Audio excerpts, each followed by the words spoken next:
Welcome all, welcome all, welcome all Niner fans, all Niner faithful NFL fans. Welcome all to the course, the past, present, future that is presented by the Regular 24/7. All right, and then and of course I get bothered by my daughter. Of course, want to say hi to everybody? Say hi. Hi. Okay, that's enough. Just joking. You're 5 seconds worth of fame. Not even 5 seconds probably. But just want to get everybody included to tonight's show. We probably won't be. I hate to tell you, we won't be live on X tonight because X is giving me problems again. Even though I'm paying for it, but the payment won't go through because of their system. I think their system's down again, like always. So we won't be live on X tonight. So that's where he stinks because I want to be live on X. That's where we get. That's where you guys get a lot of viewers. Yes, yes. So we won't be live on X tonight, guys. Hard to say. I know where we get most of our views from, but hopefully next week we'll definitely be on it. I can't control that. That's like I was talking to one guys from even Richie. He was talking to me about it. Ian Richie will tell you that Elon Musk, pretty sure he's the new owner of X. He's the one that changed the Twitter to X, and he's probably a new guy. So I don't want to go any further than that, but that's the reason why we don't have X because the payment won't go through for him. So, but otherwise than that, we're live on YouTube, we're live on Facebook, and if you guys got it, just keep on go ahead and spreading it around. All right. But we are going to talk about the upcoming game, of course, against the Colts. And of course, it is Monday Night Football time. MNF time. All right. Of course, that's presented by the ESPN, just so you guys know that. All right. I don't want to flag today about even talking there about their name on their initials. But yes, it's on Monday Night Football. And we're going to be talking about the last game. Reason why we're going to be talking a lot about this coming up. So I'm not going to worry about talking about it right now. We're going to get going, talk about everything we need to talk about. I'm sure I'll be talking about a lot with you guys. Got a lot to say about it. So we'll be back in about 30 seconds, guys. We'll be back a little bit.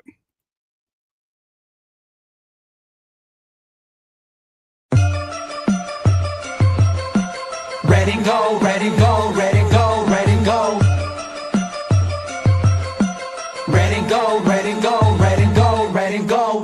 Yeah, you know what it is. Home of the West Coast offense.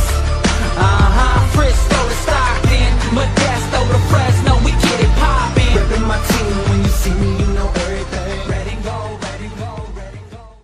Go.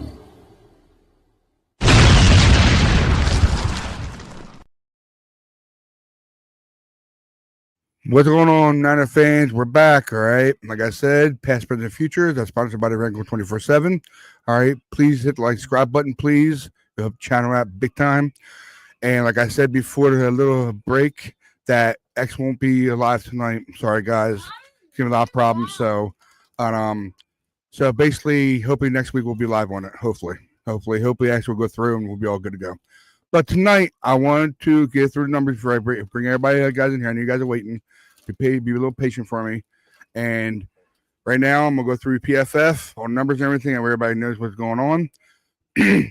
Overall, of course, 49ers are 10-4. Colts are 8-6. All right. It's Monday Night Football. Kickoff's at 8:15 p.m. Eastern. And, of course, 7:15 Central. And, of course, if I'm mistaken, it's 5:15 for Pacific. Here you go. Indianapolis, okay, and it's overcast of clouds on ESPN. All right, it should be 44 degrees. All right. Now, from, of course, the visitor side to the home team, of course, we'll start with us because we're the away team.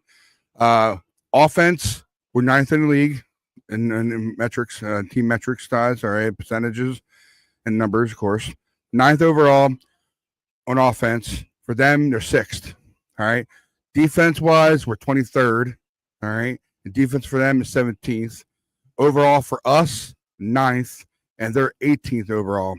All right. And, of course, the over and under, of course, they have them in plus, probably because of old grandpa's supposed to be quarterback. So we all know who we're talking about here, Bill Rivers. All right. So he's going to be quarterbacking. So that's probably a reason why they're not favored in this game. And we should be favored for the rest of the season. All right. And of course, I definitely got rid of that done. Okay.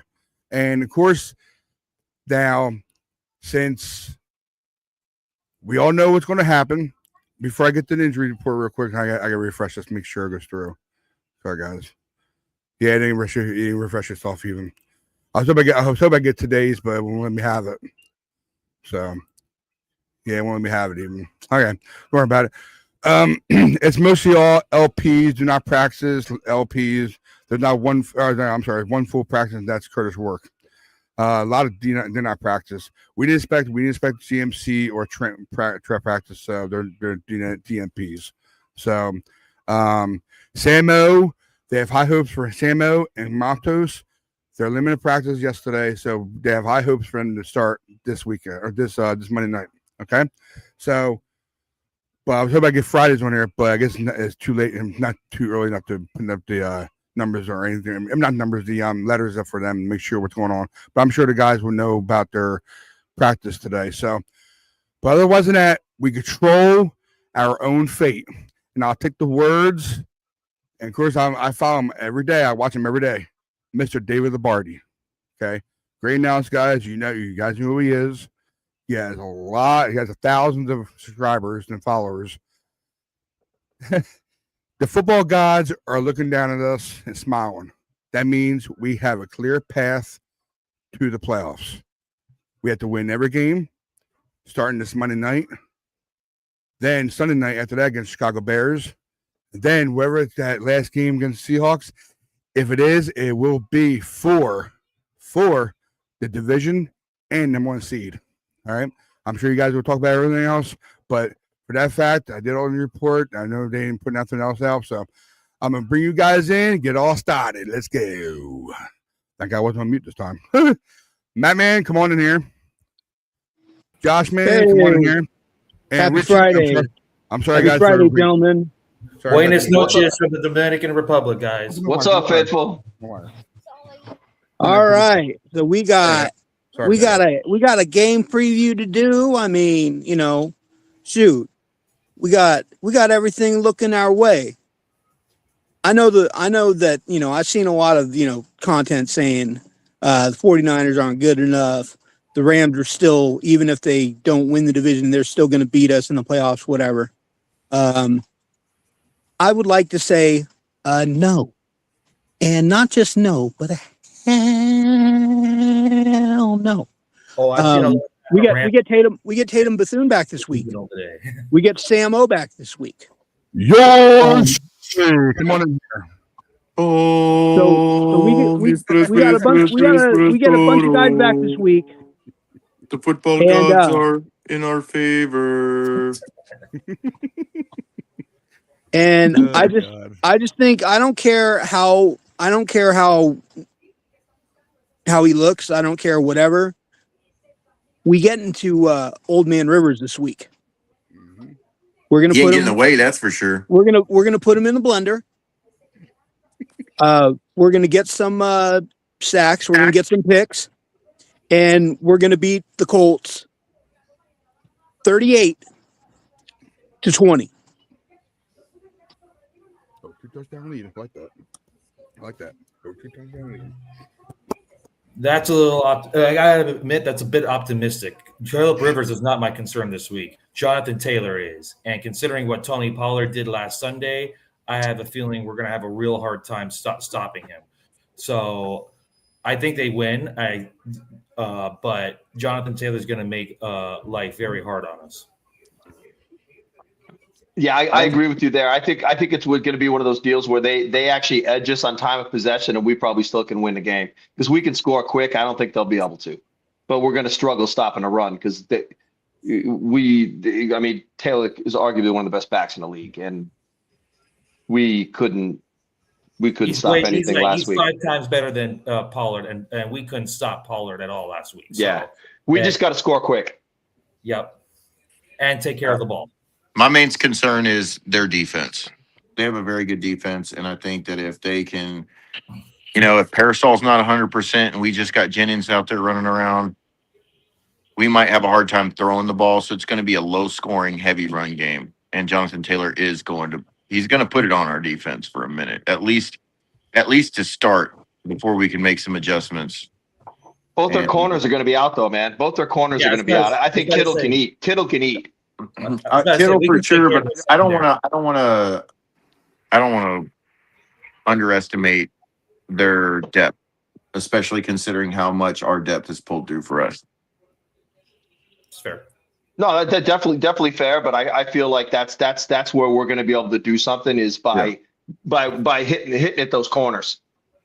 We got to throw the ball around and get at the corners, and that will hopefully, because that's been one of our big problems is teams are compressing the box against us. That's why we can't run. And if we can do something to open things up a little bit, I mean, hopefully Ricky plays. I mean, because it's Monday, that everything's a day behind. So hopefully we can get Ricky to play, and we can stretch things a little bit. Yeah, I personally feel like he's not going to be 100%, and I feel like because of just watching the way they did Seattle, and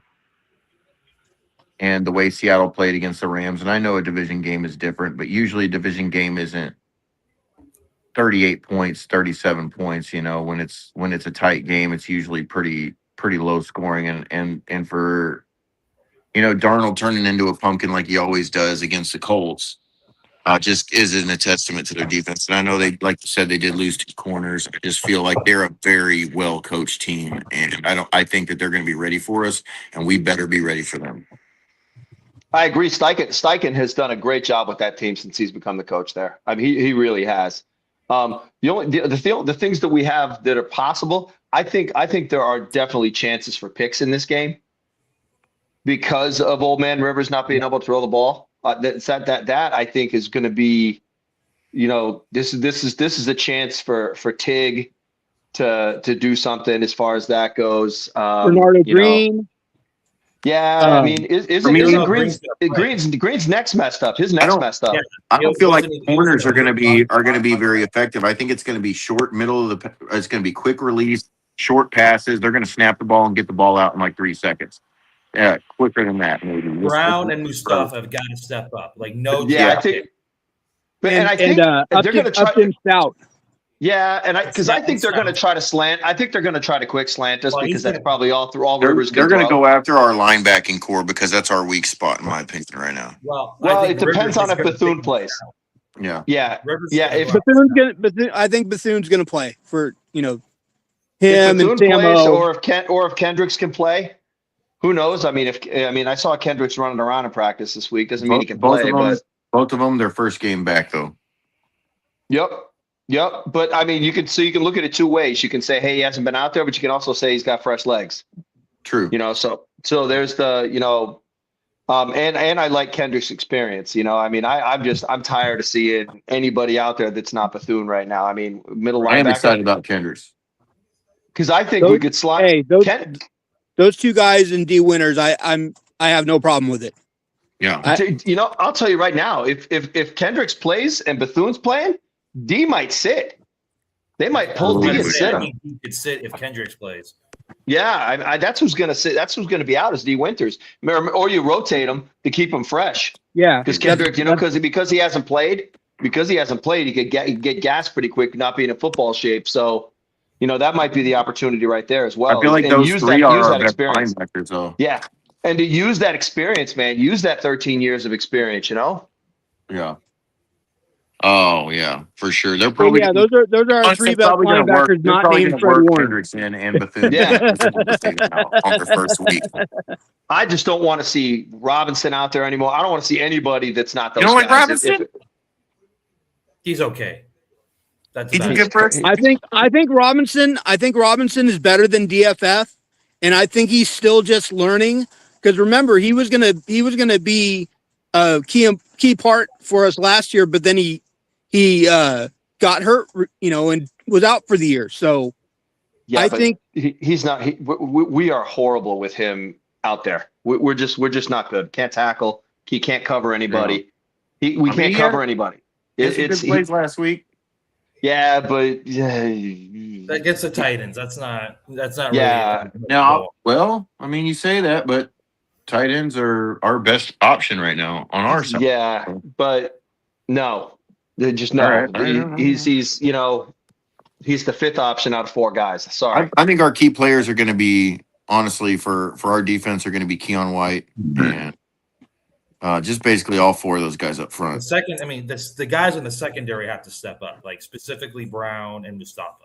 Like But- we got to get one. We got to get one pick, in my opinion, at least. And one. Mustafa can't lead the team in tackles again this Yes, week. that too. That's a problem. Someone in That your is a problem. secondary cannot be leading. That your dude's a team. practice No, dummy. we- He doesn't even have arms. Yeah, but dude, Tackle. if your secondary, if one of your safeties is leading your team in tackles, your front end sucks, Yeah, that's a joke. and that can't be happening. That just can't be happening. Hey, You while know, I agree that Mustafa shouldn't lead the team in tackles, I do want him to be one of those guys that, hey, you know what? I'm going to hit somebody. I'm going to try my damnedest to knock the ball out. And if I can get my finger on the ball and get a pick, I'm getting it. No, And, I think let we're me- going let to me- let me- run. We're going to pursue the run all game. let me get a quarterback sack too. Oh yeah, more than If he one. can, if he can do all those, and maybe have like 6 tackles, not lead the team, but he has 6 tackles and Tatum Bethune has like 15, I'm good. Getting I a sack want- will be I- a challenge because the Colts O line's pretty good. That's pretty good. The only chance we got there, it's either going to be Keon White or Clee. It's going to be Keon White or Clee. Those are going to be the only chances at getting a sack. Bryce Huff. Y'all think Huff's going to get to him? I feel No. like Huff's been getting a lot of attention from. They're opposing gassing. lines. They're gassing Huff. They're starting Huff. He's not a 50 snap player. He's a 30 snap player. He's junk out there right now. He's junk out there. They're playing it too much. Playing it too much. He needs to play What's up, 30 snaps Tommy? and just run. Where's Tommy? Is he in the chat? He's off somewhere rooting for the Rams. Ugh. That was a crazy game last night, man. I still can't believe how that unfolded. Yeah, it was pretty crazy. That was pretty That was crazy. good. I've never seen that call, that backwards pass call ever. I've seen a backwards pass. And I know the NFL changed the rule I know the NFL changed the rule about how a play can continue even though the whistle's bled. I don't agree with that at all. It's not that it can continue; it's that they can review what happened. The thing is, it was weird that they called it incomplete. Usually, after an incomplete pass, that's a dead ball. Well, once you blow the whistle, it should be dead. That's it. Like you can't unblow a whistle. Yeah, Well, it's all right. I ain't mad about it. Are you mad about it? No, I'm not. I'm just Me neither. saying that's just like that was a discussion that I had with my mother and like with other people on X. It's technically the right call, except for the whistle. Yeah, the whistle. That's where I have a problem. Because literally, Seattle, they literally walked up and picked the ball up because nobody was doing anything. Yeah, the Rams clearly gave up on that play. So, hey, I will gladly take the result. But like we got to take care of our business, and we've got like this is the game. The Can't most say play to the whistle if they did. This is the most winnable game of the last 3, in my opinion. Like, I know we got Chicago and Seattle at home, but you know, Chicago's got a really strong running game, and passing game, and a mobile quarterback, which eats us up usually. Yes, that too. And it's like, and Seattle, like we know what they can do with their defense. So it's like we got to really take care of this business on Monday. Because like if we win Monday, we're in the playoffs for sure. So we had serious contain issues last week too, especially on the defensive left side. The contain was horrible. It was horrible. I mean, they ran all over us basically to their offensive right side, and it was just bad. There was nobody there. I mean, gaping holes. My super old, fat, and slow self could have ran through those holes. That's how bad they were. I feel like in the second half that was true, but in the first half we were really good with pursuit. I felt like our run pursuit was exemplary in the first half last week. It was the second half where they really died down. We were all over the ball. There's highlights of it all over the internet. Well, when they caught that swing pass and we had 9 guys basically in a circle around the guy. Yeah, that was pretty cool. I mean, that wasn't the only time that happened. Yeah. I was listening to the whole game, and all they did was talking about red jerseys swarming the play. Yeah, It was I tell you what though, if we could get him, I would love to have Jeffrey Simmons play defensive tackle for us next year if we can get a hold of him. oh, who's that homie that just got cut? Man, what's his name? Judon. He just went to the Bills. He just went to the Bills. I take him. He's on the Bills, man. He's signed with the Bills. Oh, damn. Dang. Yeah. They need Sign with the Bills. We clearly didn't make a phone call. God, Yeah. Lynch. So yeah, if somehow we can make a have 9 trade, defensive linemen on the roster, right? 9. Look, we didn't make the call because he went to Buffalo instead of coming to sunny California. That's the way I Yes. gotta say. Hi, you're old NFL player. You go into 4-degree Buffalo, or you coming out to 70s and sunny in Cali? You know. Yeah. well, it's Plus, not. I probably It's wouldn't not. offer It's him not, any money. it's not that Well, right now though. There's some It's other raining things out going here. on. There's some other Yeah. things going on in California that are less than So it's favorable. 65. So it's 65. No, it's 45 out here. Is it really? It's Yeah. gonna rain all week in Yeah. California. It's gonna be pouring in LA during Yeah, Christmas. it's raining out. It's raining out here where I am.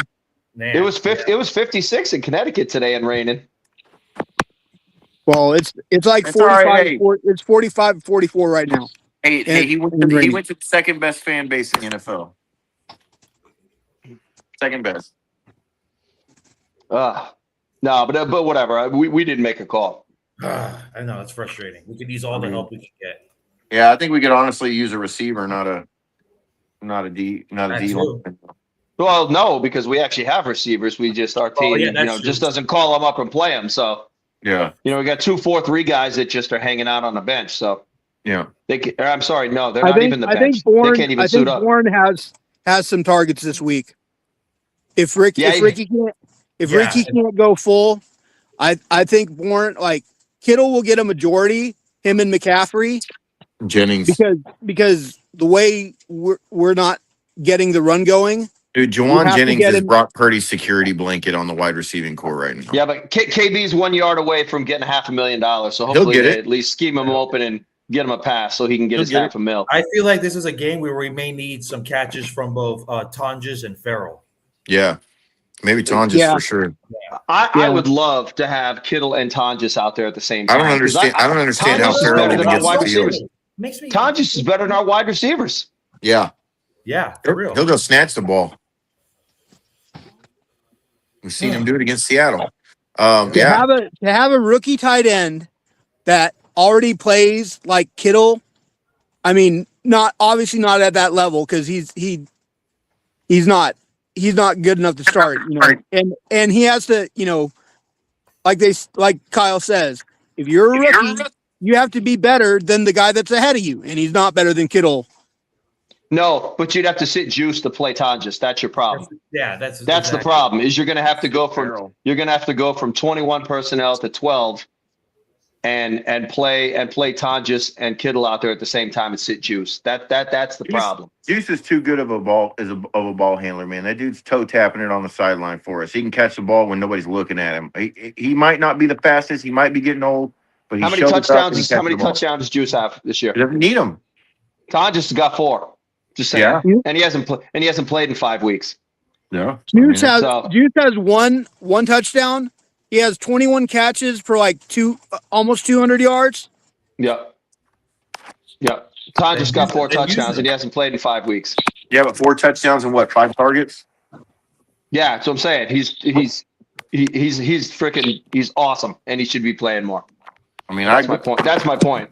He should be a full-time. I think I want to say Tonjes has like 20 catches. He's made the most of them. Though.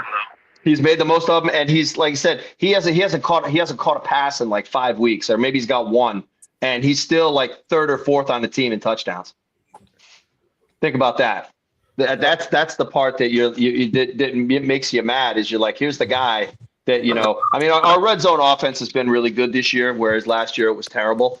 So it's been tough because you don't think about it as much. But when you're like, here's the guy that's giving you points every time he touches the ball, and he can't even crack the field. It's just crazy. One of 6 Just guys crazy. at 6 points. 1-6 Crazy. guys get points. I mean, if you think about it, we spread the ball around pretty well in the red zone, but it's mainly going to McCaffrey or Jennings. Yep. Yeah. Jennings 'cause, is Brock's or Kittle. security McCaffrey blanket. has 13. McCaffrey, Jennings, Kittle are our 3 big targets. Yep. Especially And, after the Ricky was there early in the season before he got hurt. Yeah. He'll get if he can stay healthy, we'll be good. All right, I actually have to dip out, guys. I gotta go have dinner. It's actually already almost 8:30 out here in the Dominican Republic, so I gotta dip out. I'll first give you one last point before I give my prediction. Is that again, I believe you gotta load the box on the Colts, and you've got to make Phillip Rivers beat you. So the secondary has got to step up, and we got to have a complete game all around. And like I said, I think we got to get everybody involved, including all 3 tight ends, get Juice involved, get Robinson involved. You know, hopefully if Pearsall doesn't play, I want to see Watkins. We got to get everyone involved. This is, in my opinion, look, I know that obviously, you know, the last 3, you know, we got to win, but it's like, this is a game we got to win because the last 2 games, they're coin flips. So that said, I think they win 31-24. That's my prediction on Monday night. So anyways, guys, when it's guys. Dude, have a great time. No, got man. Merry Christmas, brother. Guys, Merry Christmas, brother. Merry Christmas, man. All right, have a good one. Have a good one. You too, bud. Later, See ya. bud. Later. Christmas. Where'd you go? What? Uh-oh. What'd you do? You're still live, just so you know. You're still live. You're still on there. Can you hear you? Ryan. You're there, dude. I can't hear nothing. I'm a jump out and come back. Yeah. Come back in. You guys can hear me, right? You guys are good? I'm Yeah. good. Yeah. Okay. And Jake's internet's actually been good for once. Yeah. Usually he's popping out and his voice is getting all messed up, and that's actually pretty good. So, you guys were saying, what? You said Renardo Green has a neck injury. Yeah, as soon as he dropped out, everything, literally all the audio dropped on y'all on my end. I don't know what happened there. It's all good, man. Yeah, man. That's weird. Finish it up, man. Finish it up. Ed. Okay, so somebody said Renardo Green, his neck, he has a neck issue. Yeah. Okay, so you guys don't think he will play? I haven't seen where was he at in the practice report, Ryan? Was he limited or was he full participant in practice? Hold on 1 second. They didn't put Fridays up here yet. So for Green, he's LP, limited practice. Okay, limited. So he's practicing. So he'll probably play. Yeah. Especially with Monday. I just don't, man, I would hate for them to be like, oh, well, we can sit him this week. We need him next week because we need him every week right now. This is crunch time. No. We got to win. We got to win what? We got to win 10. We got to shuffle off 10 straight wins overall. Last week's game was supposedly the opportunity to do that. Yeah. And we can't now. We can't afford to. Yeah, I'm glad we didn't last week. I would love to see Diamador, Lenore, and Renardo Green both have a pick 6 each. Okay. I love your enthusiasm, Matt. I'd love him to do that too, but hey, I know that I hype some of our guys up a lot more than other people would, but I think Renardo Green is like, him and Demo are the closest to like Eric Davis and Dion that we've ever had. Like Renardo okay. Green, he plays like Eric Davis. He's not the tallest dude, he's not the most athletic dude, but he just plays so hard. He reminds me of one of the guys from the 80s. He reminds me of Carlton Williamson, and he reminds me of the closest to that talent we've had was Richard Sherman in recent years. And he wasn't even full Full talent. I would take And, Demo. we got one-legged Richard Sherman. We didn't even get good Richard Demo, Sherman. Demo, Mooney, and Sherman are the top 3 corners we've had in the Kyle Shanahan era, in my opinion. Well, I think Renardo Green is right there with them. I really do. I don't think he's there yet, but he could be. I've seen him get torched and torn up in the but middle of the he's field too much also this he's year. also had a lot of games where he's had multiple pass breakups, right? Like he's had games. He's a roller coaster, man. There's when he's on, he's on. But when he's not playing well, ooh, it's ugly. I feel like this year, as many times he's got his ankles broke, he should be on crutches. That you know what, and that's what I'm saying is when he's not on, it looks like he shouldn't even be out there. Okay, but he's not doing the I give up thing. He's at least he's still trying. No, he's fine. I'm just saying, like there are other guys that would give up, like, you know, we give a lot of crap to like Mike Rumpf and you know, some like Shante Spencer. Even though Shante Spencer I think is pretty good. I'd say he was a pretty dang solid corner. But Mike Rumpf was you know, Chris Culver. Yeah. Culver was a solid corner. He was a solid corner. He wasn't great, he was solid. I liked him. Plus, he followed me on Twitter for a while, so you know I'm biased. Homer. Yeah. Now we had we had a couple like a few years back that neither of them were that good, but one of them had like 3 picks one year, but then he ended up going to Kansas City. I forgot his name, like Ken Lucas or something like that. We drafted him. He was a rookie. But he was like, I think that was at the beginning of Shanahan. He wasn't shitty, but he wasn't that much better than average. I think Upton Stout is more likely to get an interception in this game than Renardo Green. And I think it's Tig. Because they're going to try to throw to tight end. They're going to try to throw to tight end, and Tig's going to get it. Well, who knows? Maybe Chase comes in and he gets one and runs it back.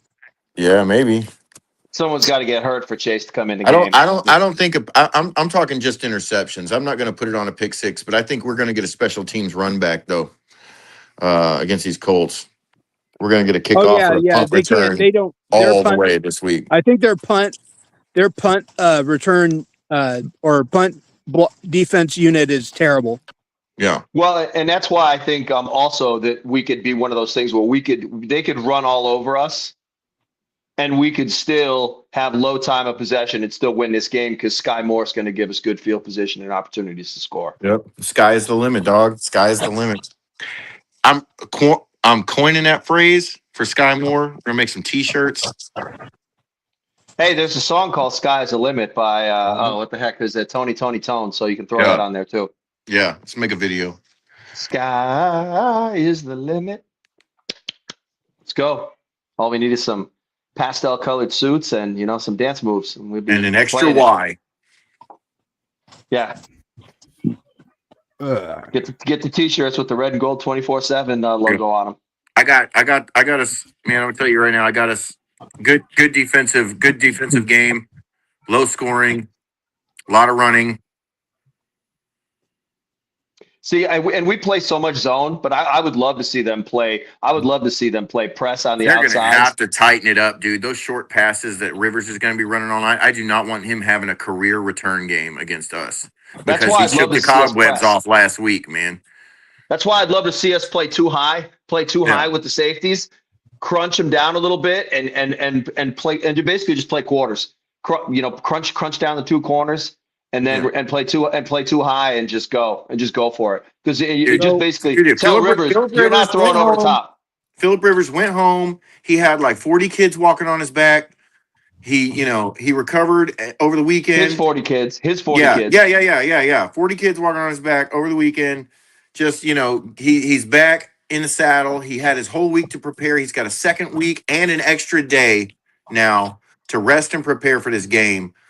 And he's going to be more ready than he was last week. And I do not believe he's going to be more sore. He's going to be more sore because he is going. He is going to be, dude. He's going to be ready. I think that if we underestimate Phillip Rivers because of the way he played his first game back, it's going to be a mistake. He is going to make some plays, and it is going to be sad if we're not ready for it. We need our big boy in the middle. We need Alfred Collins to, play like Shaq this week. Bat down some of those sidearms.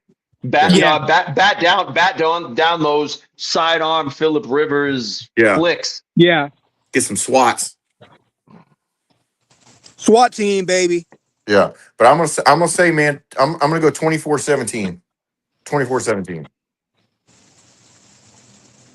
I think Phillip's gonna get himself 2 touchdowns, and they're gonna get into field goal range twice and kick 2 field goals. And I think that's gonna be it for them.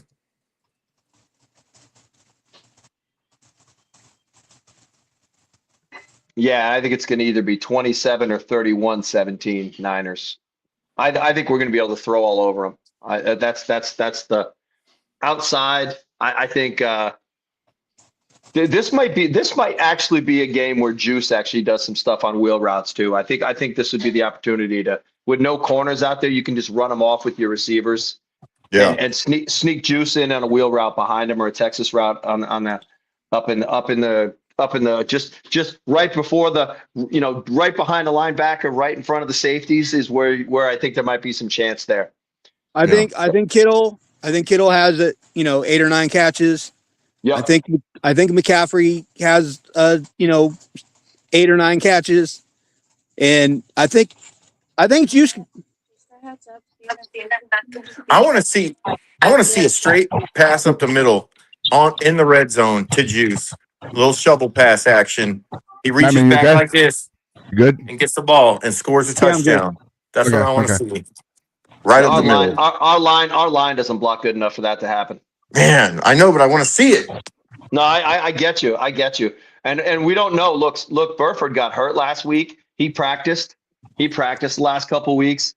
Last couple days. But you just don't know where Burford's going to be at. Because you definitely don't want to see what's his name, Colby back in the game again. What about Matt Hennessy? Playing left guard. I was going to say, get Leif Erikson out there, man. Big old red-headed beard dude. You know what I'm saying? Hennessy, what's up? Hennessy for the win. It's my guy. Hennessy won't play, man. He's the backup center. They won't play him. Lost Brendel's doing good. We won't see Hennessy. Yeah, we're gonna be fine on the O line. I think. It's defensive. Defense is gonna have to show up. If Parasol is actually healthy, we'll have a good game on the outside. But it's gonna be otherwise it's gonna be a gritty game. What I was actually looking at the video as you guys were talking. Jordan Elliott and Matos were actually on the field practicing. So. Gross Mato, they need to just sit him until game day. I don't know why they even let that dude walk. Why? Because they're probably trying to get him game form and get him ready. Gross Matos? Healthier now. Yeah.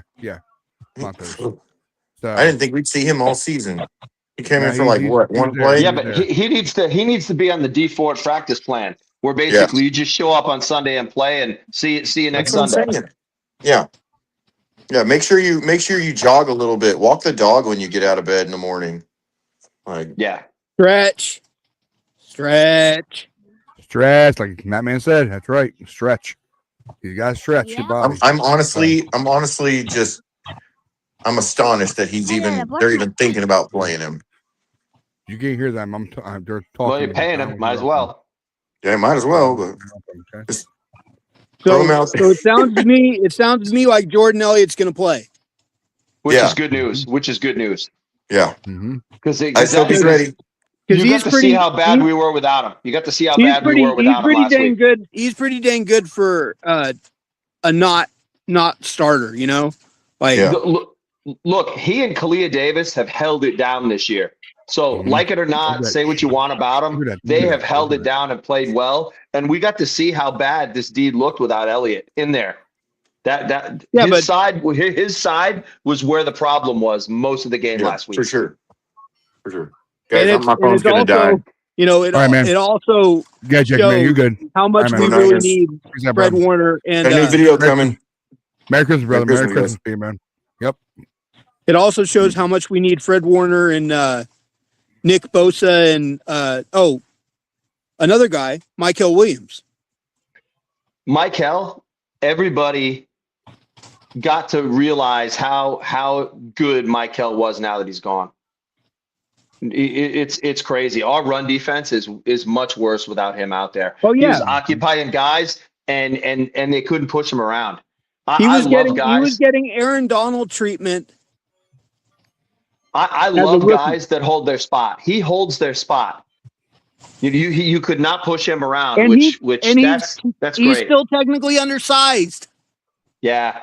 And the crazy part about it is everybody wants to sit there and say he was drafted high. He needs to be a pass rusher. He needs to get sacks. He sucks because he doesn't get sacks. And I'm like, dude, you need to just shut up because you don't know what you're watching.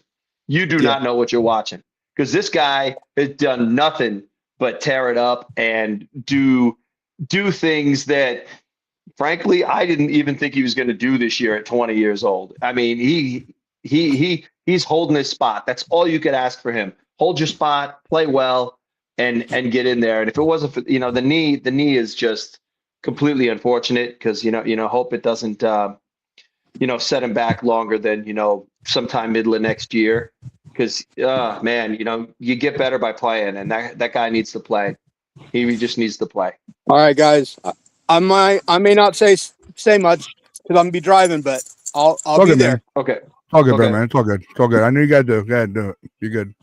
To let you guys know that I posted a show on X on Twitter. Okay, it's on Okay. there. It's posted on there. I put a thing on there saying that we're live at 7:00 p.m. Eastern, 6 Central, and of course 4 on Pacific. So I posted on there.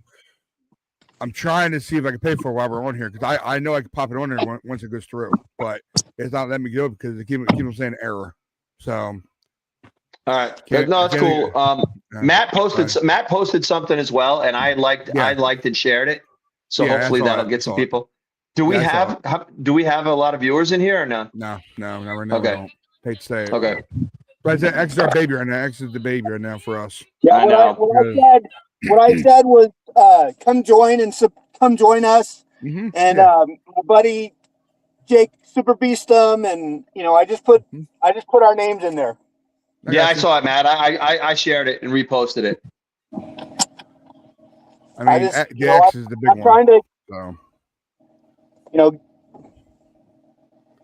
it really pees me off that I can't freaking get it on in time because it's the brand. It's the brand of the owner or the system doing that to us. I go pay for it and it says error. So I got money in the account so I can pay for it, but it won't go through. So we have to deal with YouTube and Facebook. So Ryan, did you get a chance to get Friday's Kyle's Friday presser, or did he not do one? Pressure. Hold on.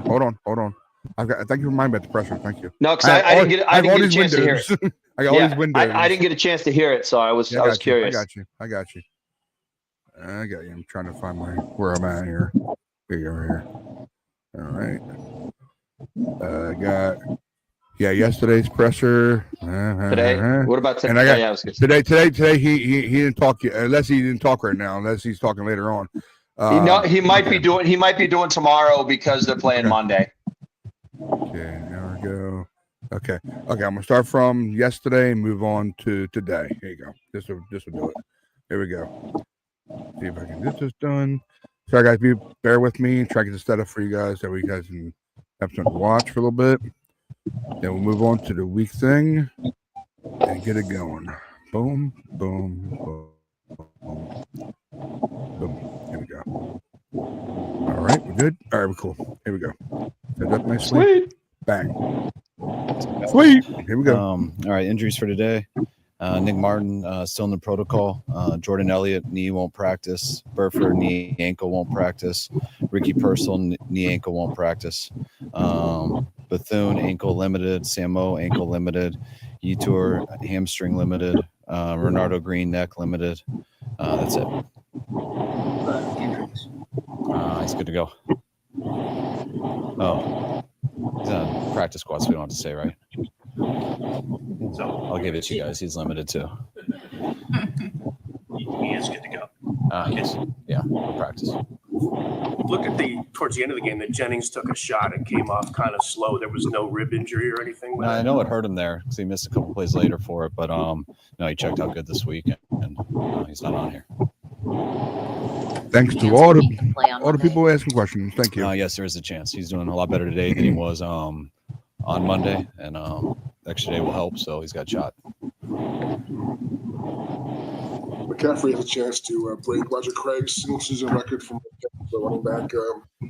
What does that record mean to you, I guess, or historically, and then what kind of accomplishment will that be for Christian? Honestly, I haven't thought about it. I mean, Roger Craig's such a hell of a player and cool guy from the past with all those stats. But I mean, remember we had one time I was with a running back who broke a record for the most catches in a game. I think it was like 14, but it was for like 50 yards, which meant the quarterback was going to the check down way too much.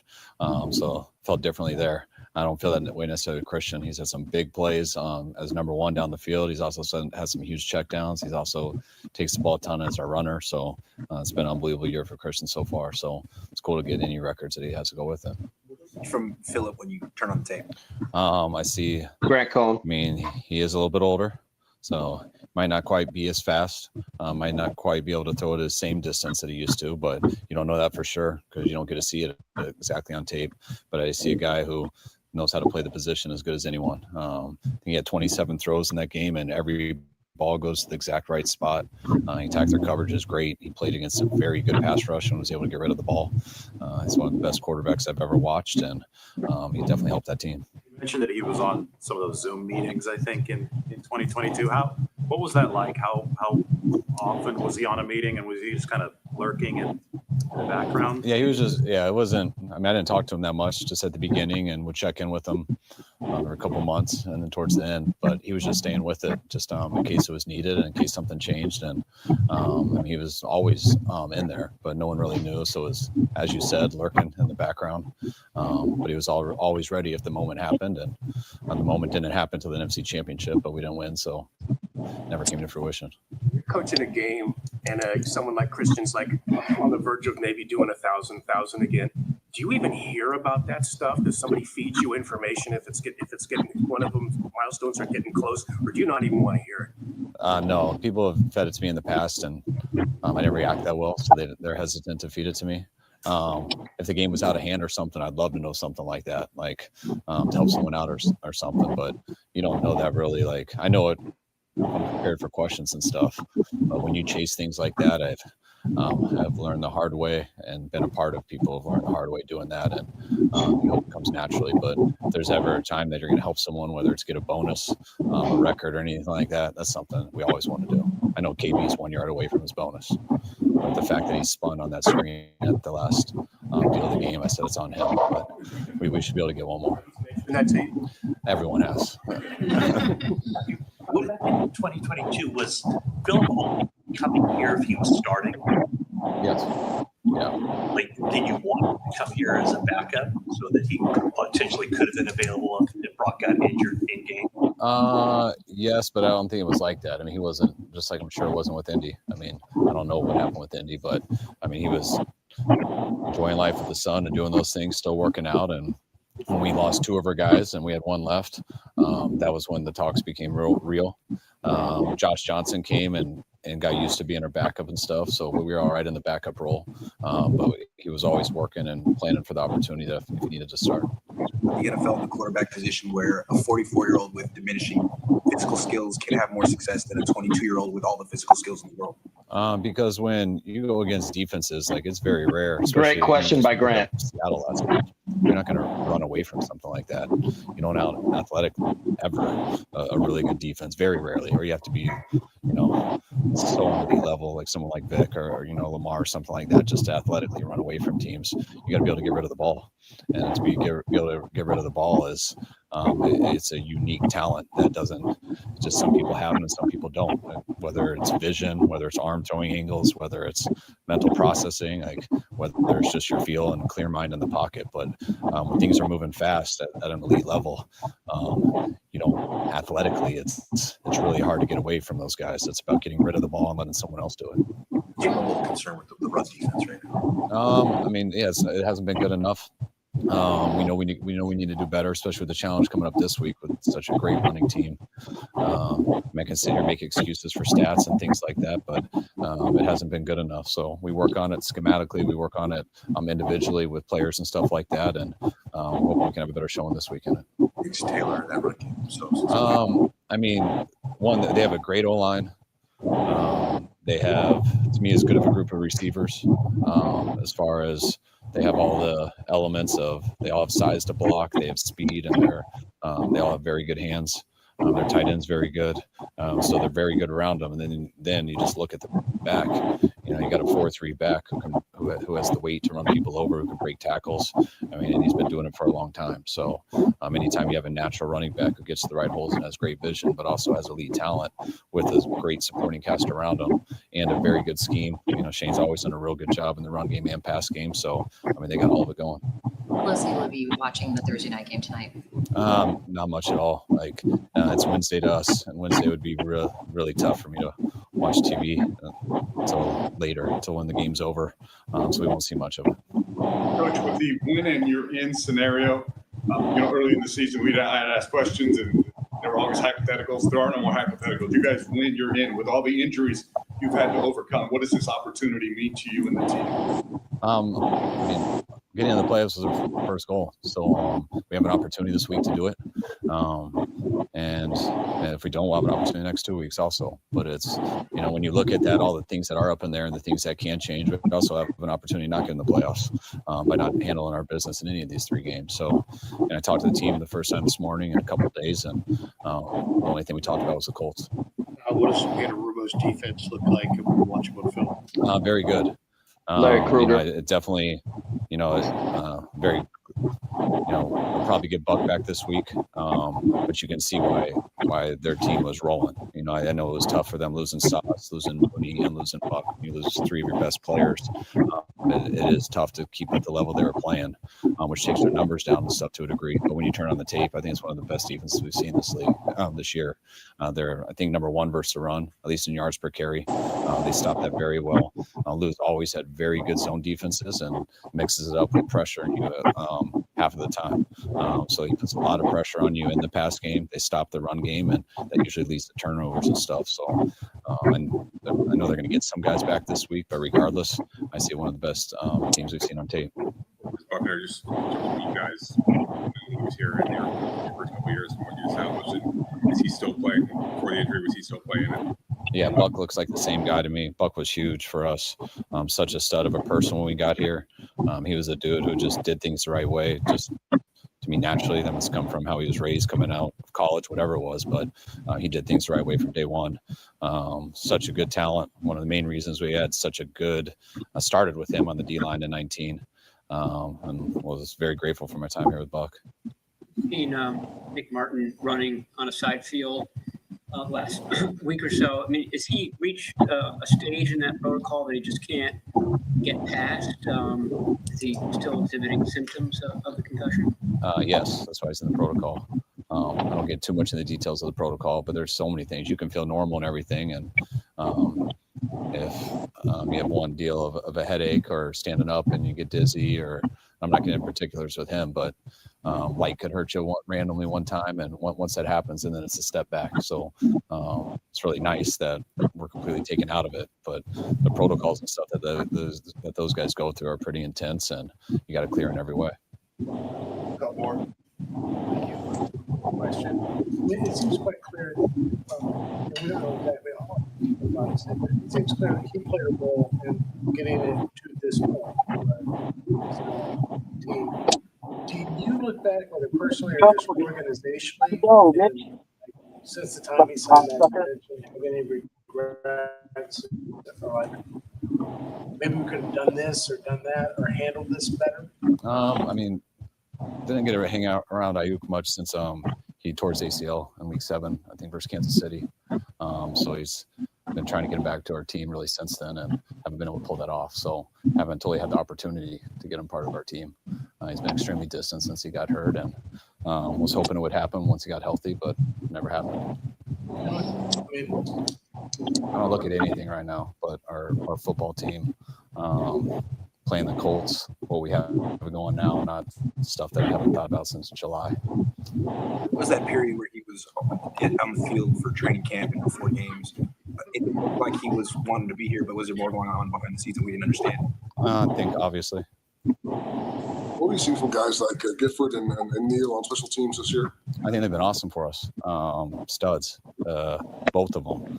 Neal's been, to me, one of the better players in the league at his role. Gift's been huge at it, and he's also played a good role for us on defense. Anything else, guys? All right, thanks, guys. All right, real quick, hold on 1 second. Before I go ahead and I gotta stop this channel. I don't want to stay in my ear. Okay, stop that. Okay, 3 things. 1, thank you, media. Thank the questions that they gave Kyle, and thank Kyle for your time, for giving us your answers and everything about the practice and everything. 2, don't worry about Brand BA no more. Brandon Ayuk. That's going to be done. It's going to be gone. He's going to be gone no matter what, guys. That's the reason why Kyle he tried to back off that question. He's waiting for that question to come up. And don't ask him any more big questions about BA. Brandon Ayuk's probably done for this whole team. And what he did and walked in, did a little thing, whatever, practice, and he went back out again, and they gave him his money, then he went back out again. So basically he's playing chess or whatever like Kyle does. But he hasn't showed up for anything. So I'm sure a lot of people were talking about it for the last week or so, but BA is not going to come back to this team, I don't think. I think he's done with us. So, and the third thing, I got brain fart because I can't remember what the third thing was. But, oh, yeah. He is concentrating on the next 3 games, game by game. The Colts game first, then the Bears, then the Seahawks. We win these 3 games, we're number 1 seed. That's all he's worrying about right now. He's worried about this team right now. So nothing else. And you add Richie to this or not? It's up to you. No, everything's fair. I think the whole BA thing, it's tough because it's going to be a year or so before we find out what really happened. And at the end of the day, it doesn't matter. He's not going to be here. So let's, I agree with you 100% as far as that goes. The game by game, Kyle is definitely a game by game guy. He does not look ahead. Mm-hmm. He's very methodical and about the week to week. He does not. You can't ask him about the Bears this week because he'll tell you, I don't know. I haven't looked at him yet. He's definitely that guy. And we definitely got to just take care of business now. The Lambs lost last night. So now it's time. It's you basically as a coach, it's all you could ever ask for as a coach is to have your destiny in your hands. That's where you're at. And I think at the end of the day, I think Kyle's excited about it. He definitely did bring up the fact that the running game needs to be better and that it will be addressed. So, definitely he's not hiding from it, which is a good thing. Well, speaking of last night's game, I'm sure you're one of them. So how do you feel about going for one of those teams? What do you mean? How do you feel about going for one of them to help us out for the future? It's basically, it didn't matter who it was for me. Yeah. It's just, I wanted the Rams to lose, so it didn't really matter. Yeah. I wasn't voting for Seattle. It was funny. I mean, I think I came into the game late and it was tied and then watched the rest. And it was, they were killing freaking Seahawks 30-15, 30-14. I thought the game was over right then and there. Yeah, Darnold had thrown 2 picks. And I came back and I looked at the score on ESPN. It was tied 30-30. I'm like, what happened? I must miss something. So And Darnold, you know, it's so funny. Darnold looks so herky jerky out there, and just he doesn't look smooth and methodical. He's out there just running around and chucking the ball, and they roll him a lot, and he throws pretty well on the run. You know, I mean, in the last two series, I mean, they rolled him to the right at least 4 times, and he was hitting JSN pretty well. And, you know, they pulled it out. I mean, and then to have, why can't I think of the tight end's name? Saubert. Yeah, Saubert. Yeah. And you know, catch 2X 49ers, by the way, people. Yeah. Okay? You have Darnold and Saubert catching the 2-point conversion to send them to win. That way it gives us a chance to go all the way.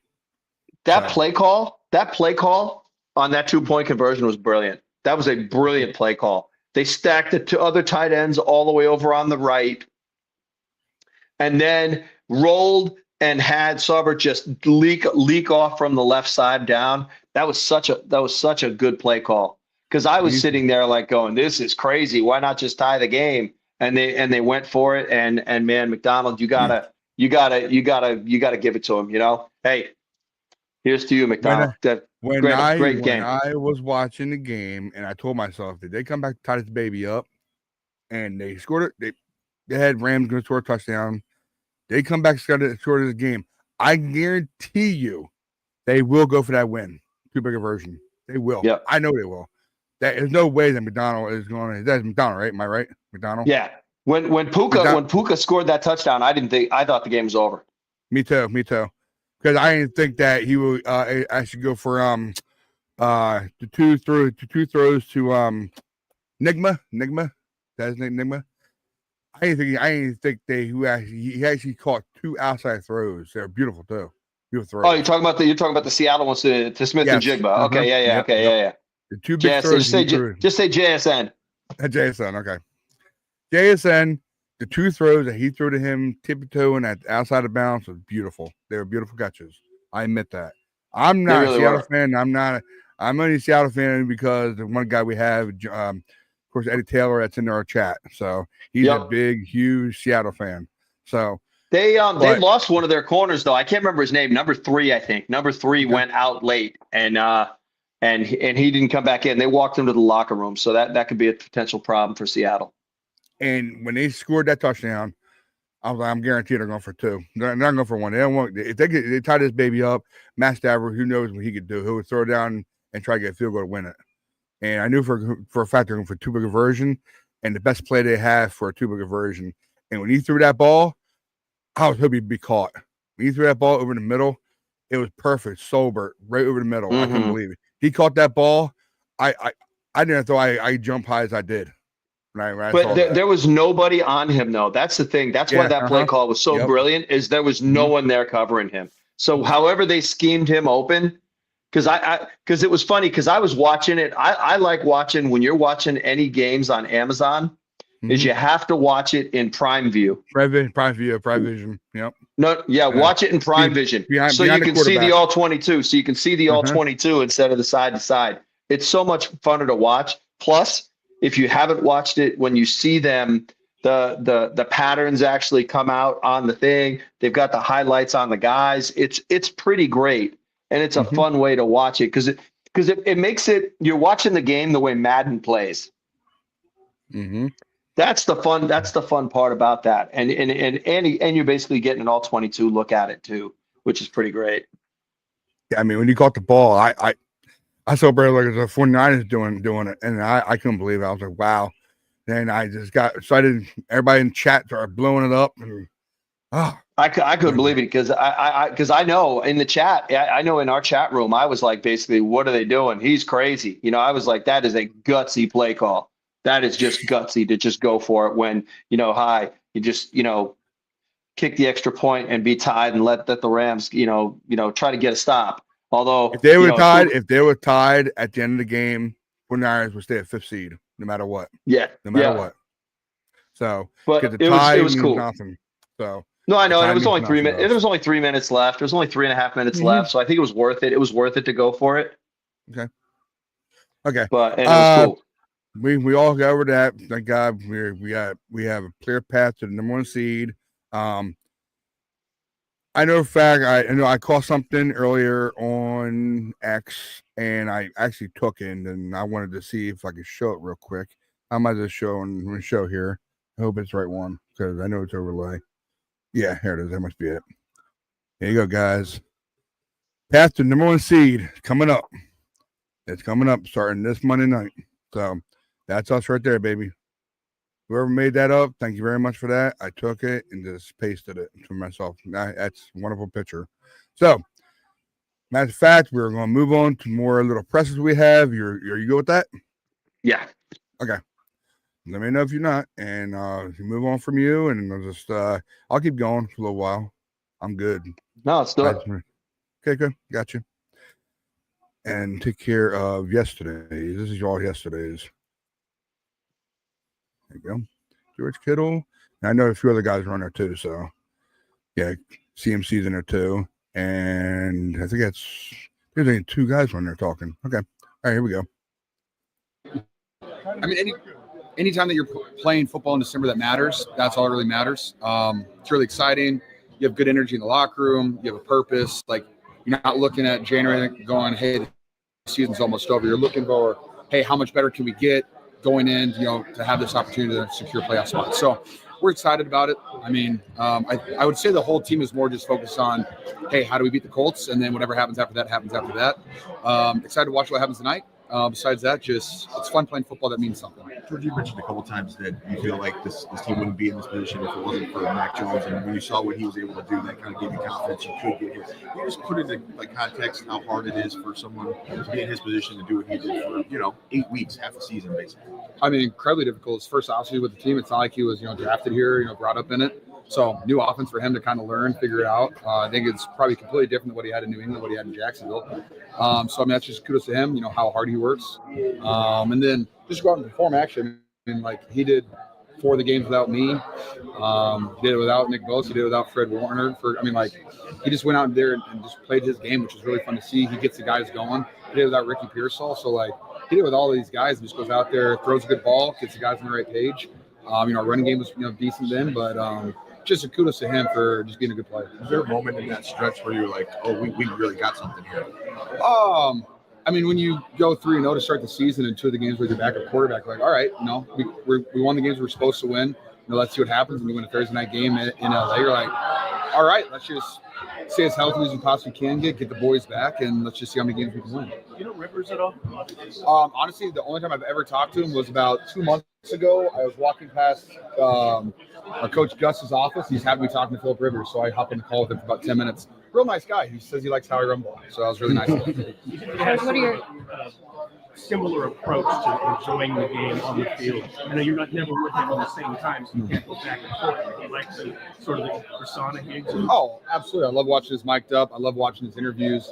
He's a super smart guy. I mean, Kyle just showed a bunch of clips of him from the Seattle game. It's just like, this dude is still got it. Like, mentally, he's still thrown to the right spots. He sees the cover. He hits the right guys.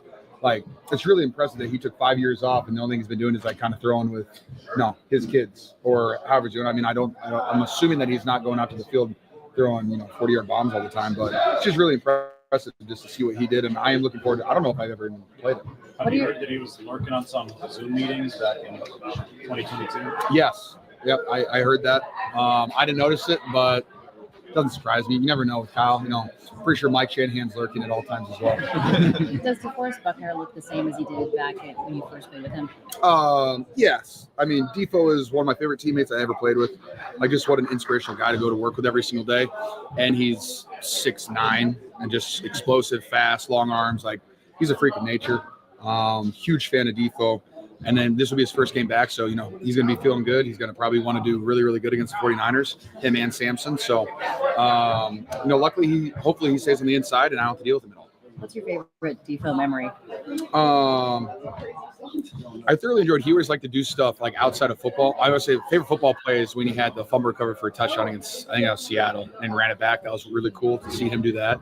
Off the field, though, he was always so good he was always here for OTAs. and he'd always like have opportunities for guys to do, whether it's a Sharks game, or like he'd get guys to go to his house. Like he'd always just have something to do. And I really appreciate that coming from a defensive lineman. How much fun did you have at the Sharks game the other night?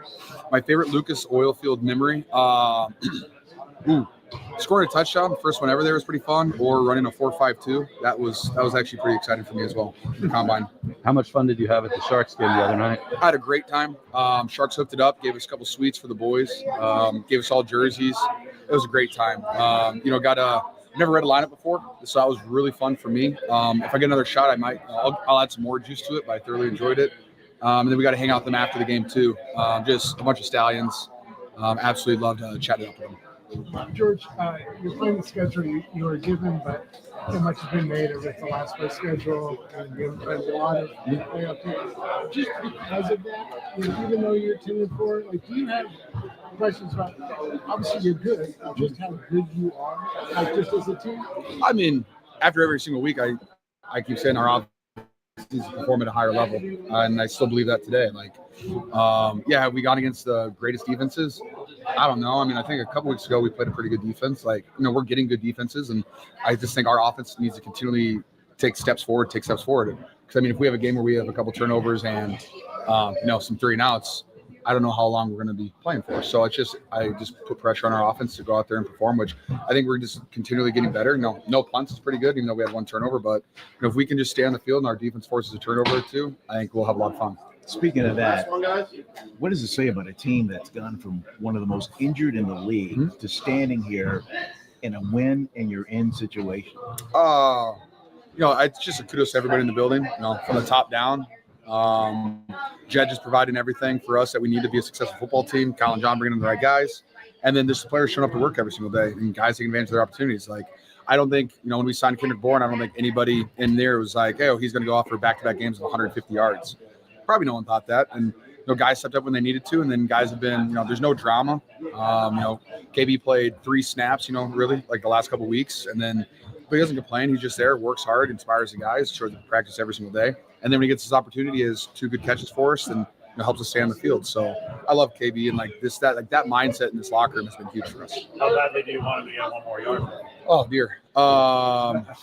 I mean, you know what? If you look at his last play, he did a jump spin move in midair. All he had to do was dive, and it's a first down, and he gets his $500,000 bonus. So that's on him. So, it's actually fun. I think you guys should have. Keon was roasting him after the game. He goes, "You obviously didn't want it that bad.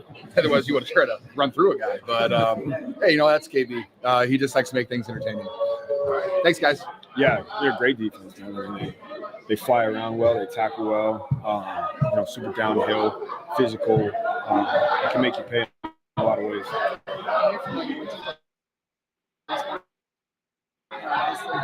Could be getting him back this week. What does he bring to the defense? Physical, smart player, uses his hands well, rushes well, plays the run well. He's just an all-around elite player, has been since he's been there. Christian, what do you think of what Philip Rivers is doing at 44 years old? Yeah, it's unbelievable, man. I have nothing but the utmost respect for him. It's really cool to see. Hopefully, doesn't do well against us, but man, I gotta say, it's incredibly impressive. I don't think people really understand how crazy it is to be, to not play for that long and then to come back and put yourself out there like that. So utmost respect to one of the best quarterbacks to ever play. You mentioned a few times that Philip was around the team in 2022, at least virtually. How aware of that were you at the time? I was not aware of that. No. You have great respect for what running backs do in this league, guys in their guys' position. Do you know Jonathan Taylor at all? What do you think about his game? Yeah, I've talked to him just over the years, a little bit. And again, he's somebody who can do it all. He's got 4.3 speed, can make people miss. He's big, he's physical, can run any run, can catch the ball too. So, utmost respect for what he's doing this year, and he's a hell of a player. How much will you be paying attention to tonight's game?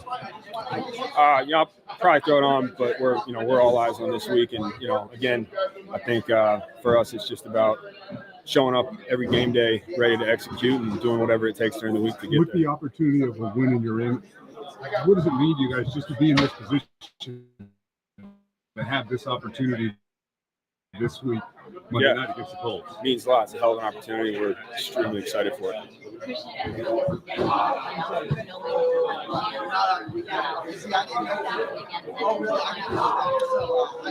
No, I mean, for me, it's again, you never know what's going to happen in a game, and all that stuff is fun to look back on when, maybe if the season's over. But right now, it's all about winning. That's the only thing on our mind is winning and doing whatever it takes to get that. Christian, you ready for the off-the-field question of the day? Here we go. These are all off-field questions. Well, no, I'm ready. Couldn't help but notice the trailer for Anaconda is out with you prevalently in it, running ahead of Jack Black. What was that experience like? It was awesome, man. Yeah, that was a blast. No, that was so much fun. It's always fun to do stuff kind of, out of the ordinary like that. But they made it so much fun. It was quick. Something like that, you think it'd take forever to do, but just having that hog on my back was crazy. It looked really real. So they did a hell of a job. It was fun to be a part of it. How many takes for that? I don't know, 4 or 5. We got it done. We were pretty efficient. Appreciate it. How was working with Jack Black? It was good, actually. We're not actually in the same room. I wasn't there with them, so a lot of it's green screen, and they do all their. I don't know if I'm allowed to say that, but whatever. Sorry, I'm not in the business. So I don't know. But, I didn't get to meet them or anything, but when I saw the final product, I was fired up. Did your performance in the Uber Eats commercials kind of launch this career? I don't know what launched it, man. I don't know, but I love it. There's some things that a rookie's going to miss that he's not going to miss at all. Yeah, I was just saying that those are the ones that kind of scare me. Deion White. Veteran quarterbacks are, one, going to get the ball out on time, and two, know where the ball needs to go and fast. And so just trying to get him off the spot as quick as possible is pretty big this week. So what's the challenge for a guy you're going against who's, there's nothing that he hasn't seen. Yeah, no, it's not. You're not inventing something new that he hasn't seen before. He's played football for a long time at a high level. It's just more so just the challenge is to be on our keys and be disciplined and play fundamental football. And then as soon as you worry about that, then there's 28 in the backfield. Exactly. So it's always going to be a challenge for offense like this. Yeah. So what is the challenge of slowing down that rushing attack for the Colts? Yeah. So just being disciplined is the biggest thing we can do. Play our fundamentals. Our coaches are doing a good job of putting us in a position where we need to be. Sal is a really good defensive coordinator, and it's on us to just be disciplined and play fundamentals. You guys have a chance to clinch a playoff spot with a win. I know you don't want to look too far ahead, but what does this opportunity mean to know that if you win this game, you're in the playoffs? For me, it's a lot. I haven't had a win this season since I've been in the league.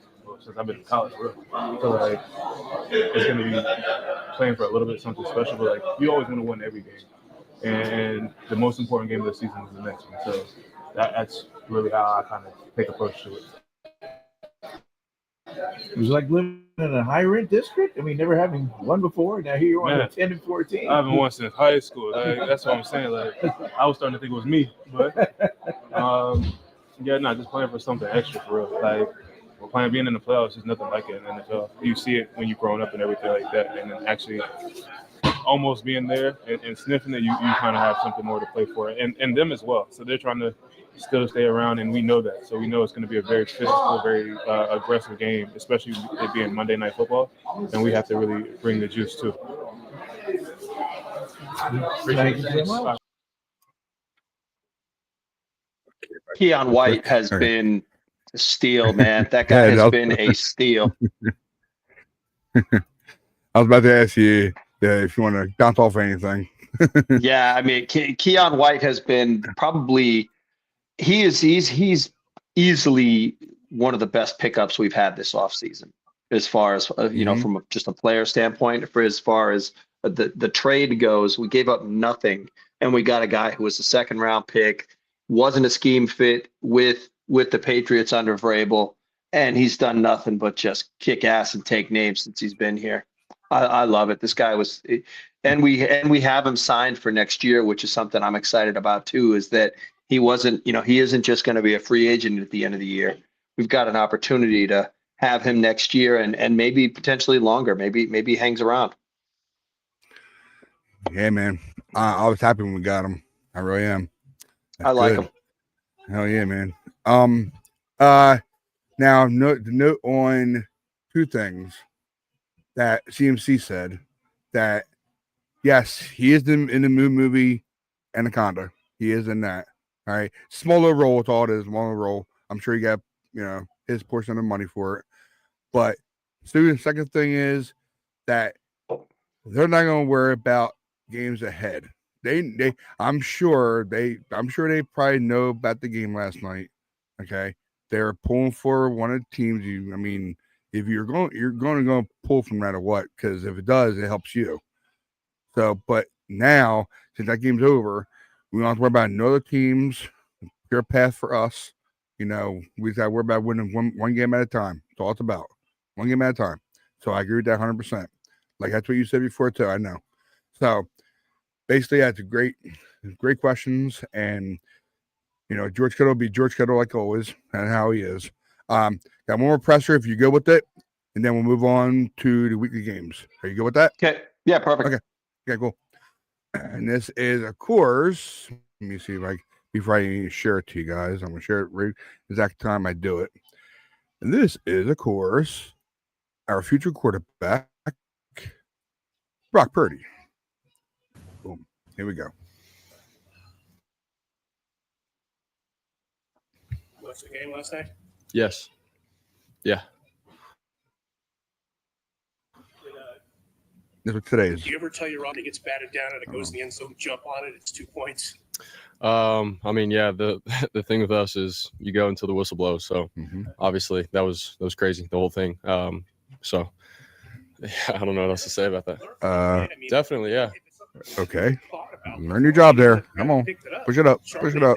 He looked like he wasn't even thinking of it. Correct. Yeah, I know. It's God, don't even tell me you're obviously they're fortunate to have just picked it up and then got the 2 points. So obviously you just want to go until the whistle blows, and you just never know, especially with screens and stuff like that. You don't know if the ball is going forward or backwards. So obviously they were pretty fortunate to get that. So boosts to give you guys to know that if you take care of business and win the rest of your games, you get the number 1 seed in the bye week. Yeah, obviously it's nice, but we really do have to take it one day at a time, because if we don't obviously take care of business this week, then none of that matters. So for us, it's how can we continue to get better just even this week at practice, handle business on Monday, and make that everything right now. So that's where we have to be. What did you think of that final play? It was Darnold and Sauber who teamed up, former Niners, to help you guys out. Yeah, it's pretty cool. To be able to finish the game the way they did and come back, and then obviously us knowing Sam and Sabi, was pretty cool for them to finish that. So it was cool seeing Sabi take his helmet off and celebrate and stuff. So we all love him and Sam. So it was cool. But obviously it's good for them, but we still have to handle business this week. Darnold, when he was here, cited your prep as something that really helped him grow as a player, that you felt like you were really comprehensive in your approach. Where did that Larry come from? Was Krueger. that Campbell, or was that high? Where did you start kind of hitting every single variable on every play? I feel like just growing up, every stage that I got to high school, I think my high school coach did a great job with teaching me just playbook stuff and being detailed. And then getting to college, Coach Campbell and my quarterback coach, Coach Gordon, helping me with my footwork and everything being timed up with my feet. And then coming here in the Shanahan's offense and learning from obviously the guys ahead of me, Trey, Jimmy, Nate Sudfeld, and then being coached up by Greasy and Kyle. So like just all of those things together, I feel like sort of just have allowed me to understand the position of quarterback and what that entails, and the mindset, the studying, the prep, the footwork, all of that put together. So, and then when Sam came in, dude, he helped me too, just with his experiences and everything. So it was a cool year that we had together, and it was cool hearing him say, he took some stuff away from my prep and the things that we did as a quarterback room that year. 3 years ago, you went to Indy for the combine. But what do you remember from how you did and just how it affected you?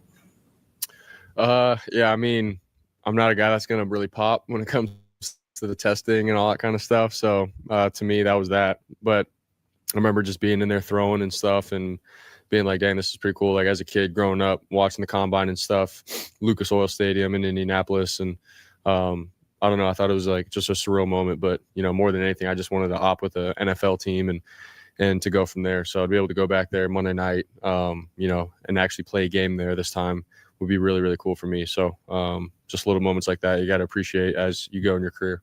Studying Phillip Rivers, but as a fellow quarterback, how do you explain like what he's Grant Cohn. given the layoff he's had? It's insane. To be able to basically cold turkey it and come back 5 years later and to complete passes and go through an offense and compete and have his team in position to win games. Like, dude, that's insane. And especially, for how physical the game is at quarterback. Like, people think, the quarterback doesn't get hit. Like, dude, you're dropping back and you're getting hit after throws and you got to scramble, throw the ball away and take a hit and then get back up and jog back to the huddle, say the play. Like, all those little things that you don't really think of, to be able to do that at that age with that amount of time off and come in and compete right away, man, is very impressive. So he's a Hall of Famer, and to be able to go up and compete against him, it's going to be an honor. We all respect the heck out of him. Playing the NFL when you're 44? We'll see. You got to take it 1 year at a time. What stands out about the Colts defense when you watch them? Man, they do a lot. I think they do a great job of just playing fast and hard. The physicality when you watch their film pops out. They fly around to the ball, and I think just overall they got playmakers. Their defensive line, they all play together. They're really physical. And then the guys outside of that, man, they're flying around and they make plays on the ball. So this is a defense that you can't slip up on. You can't take a breath on for one play. Like, they'll expose you right when you think you got it. So it's going to be a 4-quarter game of being disciplined and attacking when we need to attack. But we respect the heck out of them, and what their D coordinator has done wherever he's been. He's a very respectable play caller. So we just got to be on top of it. With Tennessee, you guys played some tempo and you went a little hurry up. Is that your call? Was that part of the game plan? And do you like, playing, hurry up, little tempo? No, that was Kyle's call and just, switching it up kind of thing for last game against Tennessee. And he thought, coming out and just moving the ball like that and getting some tempo would be good for us. And obviously I think it was. And so I've had, a history of, high school, college of going fast and picking up the tempo when you need it, not even in 2 minutes, but just in random instances. And I think it's just a good switch up, to be able to be an offense that can do both huddle and go fast. So I liked it. I know Kyle did too, but it just depends on, the game and the scheme and the team that we're playing. In terms of delivery, mobility, playing style, Rivers is pretty unconventional. He doesn't really look like a lot of other quarterbacks, but he's still done what he's done. Is that just sort of an example that, hey, you know how to run an offense and know where to go with the ball. Don't make a big deal about the rest of the stuff. Yeah, I think the game, is 90% mental, man. Like, with the scheme, knowing where you got to go with the ball, throwing on time, knowing when guys are coming out of their breaks, when to throw a ball, when not to, like, just all the things. It's making decisions at a high level. And so I think that's a big part of it. And Phillip Rivers has done that better than just about anybody in the history of football, playing quarterback. And so he's done a great job with that. The way he throws the ball obviously isn't, I guess, like what other guys have done in the past, but he's a guy that gets it there on time. He understands how to play in rhythm and find ways to win, and he's a competitor. So, obviously you guys all know that it takes so much to be a really good quarterback in the NFL and to be that consistently. And the fact that he's been able to, do that over his career while throwing the way he does, like, it goes to show you that it doesn't matter how it looks. It matters at the end of the day. You win, you compete, you throw the ball on time, and you do that over and over and over again. And Philip's done that. Thanks, guys. All right. You have anything to say after that? One thing I did talk about that Brock was talking about Phillip Rivers' delivery is for anybody who's younger and never got a chance to see Rivers play. He has a super unconventional release where he, like most quarterbacks, will come over high like this and they'll target the ball like this. Rivers comes out and almost throws like a sidearm flip. So the balls are low. So that may be the chance for our guys to get some swats because his delivery point is so low. So there may be some chances for Alfred Collins to get some knockdowns and stuff in the game, and even some stuff around the line of scrimmage. Anybody that's playing up close, maybe if we've got some safeties playing up close, and Rivers, his release point is so low that the ball can be down and grabbable, I guess is kind of my point. with that when when he's talking about Rivers. With Brock, it's all just gamesmanship. He's just like I'm not. I wasn't great. I was the. He's being Brock and he's getting ready for the game. And, there was nothing there. Yeah, he's been sportsmanship. That's all it is. Yep. It's about being a player, good player. What a good player does. Yep. That's a good player does. I should say great player because I tell you now, if he goes all the way, man, he's gonna be a great player for us. I'm glad we picked him up too. Last couple games, he's played really well. Hasn't turned the ball over. He's made a lot of smart decisions. His decision making over the last couple of games has been exceptional. It's been exceptional. Play calling's been great. This year on script, again, I've mentioned this before, but on script this year, first 15 plays of each half, Kyle has been on point. He has been on point. Game plans have been phenomenal. Like I was saying before, I shared this to X and Twitter just so you guys know. I'm sure you guys are watching it probably. If it's posted on, I'm sure you guys are watching it. I know I can't get a notification that you are watching it, but it's all good. You don't have to worry about. You want to give us comments or anything, go right ahead. If not, you're just watching this, it's great. For those who are watching though on there, thank you very much. Shout out to you guys, all right? Thanks for being here. Appreciate it. All right. So like, share, and subscribe. Otherwise than that, we're moving to the last topic for the night, and of course, it comes down to the games of the week, and we're talking about week 16. Week 16, right? Am I right? Okay, let me make sure I was right. Oh, that's a negative misbehave. Yeah. Can you read it? I'm actually ready in the middle of a show too. Having kids is a wonderful thing, ain't it? Absolutely. Did you want to say anything about the last game on Thursday, last night game? If you want to, I can bring it up. The Rams lost, of course, 11-4 now, 5-3 away. Seahawks won 12-3. They're 6-2 at home. They won 38-37. The first quarter, Seahawks got 7, Rams got 3. Seahawks were 0, Rams put up 10, and then the third quarter, the Seahawks put 7, and then Rams put 10, and then Seahawks got 16, and plus the 7 from Rams. In overtime, of course, we all know that they scored both touchdowns, but the Seahawks went for 2 and 1 in overtime, so 38-37. You see here, Matt Stafford went 29 for 49 and 457 yards, 3 touchdowns. Walker, he has 11 carries, 100 yards, and 1 touchdown. And Nuka had, I hope I say his name right, Nuka, 12 receptions, 225 yards, and 2 TDs. All right, that's what it says on the box score, really. So, you got anything to say out about it? Go ahead. No, I mean, look, Stafford almost threw for 500 yards. Puka Nacua tore it up, and they ran the ball well. It's amazing that you can outstat a team that bad and still lose. I mean, that it's basically like our game. When we played the Rams the first time, we did the same thing. We ball controlled the crap out of them, but they still had a ton of stats. I mean, I think we had them 2-1 on time of possession, and Stafford still had like almost 300 yards passing in like 15 minutes or 18 minutes of ball. It's amazing. I mean, the amount of stats those guys put up and still lost. It's probably some kind of a record. The Rams, otherwise, Karen Williams had 23 carries and 70 yards, 3.0 for average for a yard, as long as one was 8.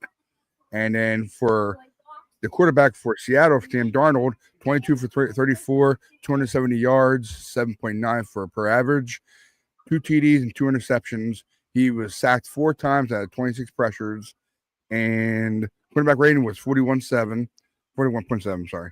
And then I did a Walker one already. So yeah, and then I can't say his name right. Nick Buh. 8 receptions, 96 yards, 12 yards for a reception, 12 average, I'm sorry. 1 touchdown, longest one was 27. And of course, I think that happened in overtime too.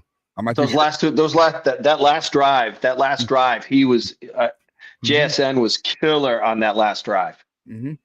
He and it was rough because Darnold had a rough early part of that game, had the 2 picks early, and then came back and just crushed it.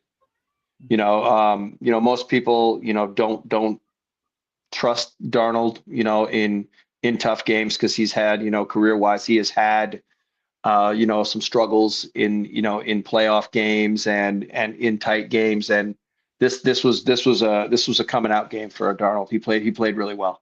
I should say he finished well. Had a rough game and finished well. Okay. Moving on from that, and of course now we got the clear path, like we were talking about the whole show.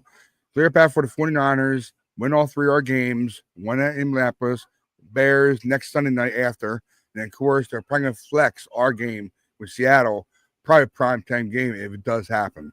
If it does happen the way we're thinking, it's going to be for number 1 seed and for divisional for NFC West, and it's going to all come down to we're looking at 2019 over again. It's record play, So it's going to be. I'm excited. I really am excited if it happens that way, man. I really am. So I am too. Right. I'm really pumped. I'm really pumped for the team. Cool. Okay, now starting tomorrow's games. There's 2 tomorrow games, and then the rest are Sunday, and then we have Monday night game. Of course, us. Of course, I'm going to start with the Saturday games. Of course, tomorrow, Eagles 9-5, 4-3 away. Commanders are 4-10, 2-4 at home. The spread is Philadelphia by 7. Total is 44.5. And it starts at 5 o'clock, by the way, Eastern. Philly's going to win this game. Okay. All right. Philly's going to win that game. ESPN. Washington football team. The Washington football team is done. I'm sorry, I can't even call them that. I hear it. I'm like, the Washington football team. I like that better than team name. I wait for you to say that. I love when they're winning. Eagles are winning. And according to ESPN analysis, of course the ticker, Eagles got a spread of 66.4, and of course, watch football team 33.3. So that's that. No red flags I see of. Yep, everybody's except for Mariota to be a quarterback most likely. I think Daniel's done for the year. Okay. Deep slow's not playing. Jalen Carter, Lane Johnson are both out for DT and OT from the Eagles. And I think it's Cameron Latu, tight end. He'll be playing. He's questionable. And everybody else. Former Niner. IR. Former Niner. Mm-hmm. DT, defensive tackle, Eddie Goldman, he's out. He's concussion protocol. And no other names I know of. Yeah, we don't know the rest of the names that well. So basically, I know everybody's gonna pick the Eagles, of course, but of course I can't go for the Eagles. I'm sorry, can't do it. So I'm going for the Commanders in that one. It'd be an upset from me. So moving on to the next game, of course. And I know the Cowgirls are playing, I think. So I'll be getting that later on. But next game, it's a primetime game actually on Saturday tomorrow night. Packers 9-4-1, 4-2-1 away.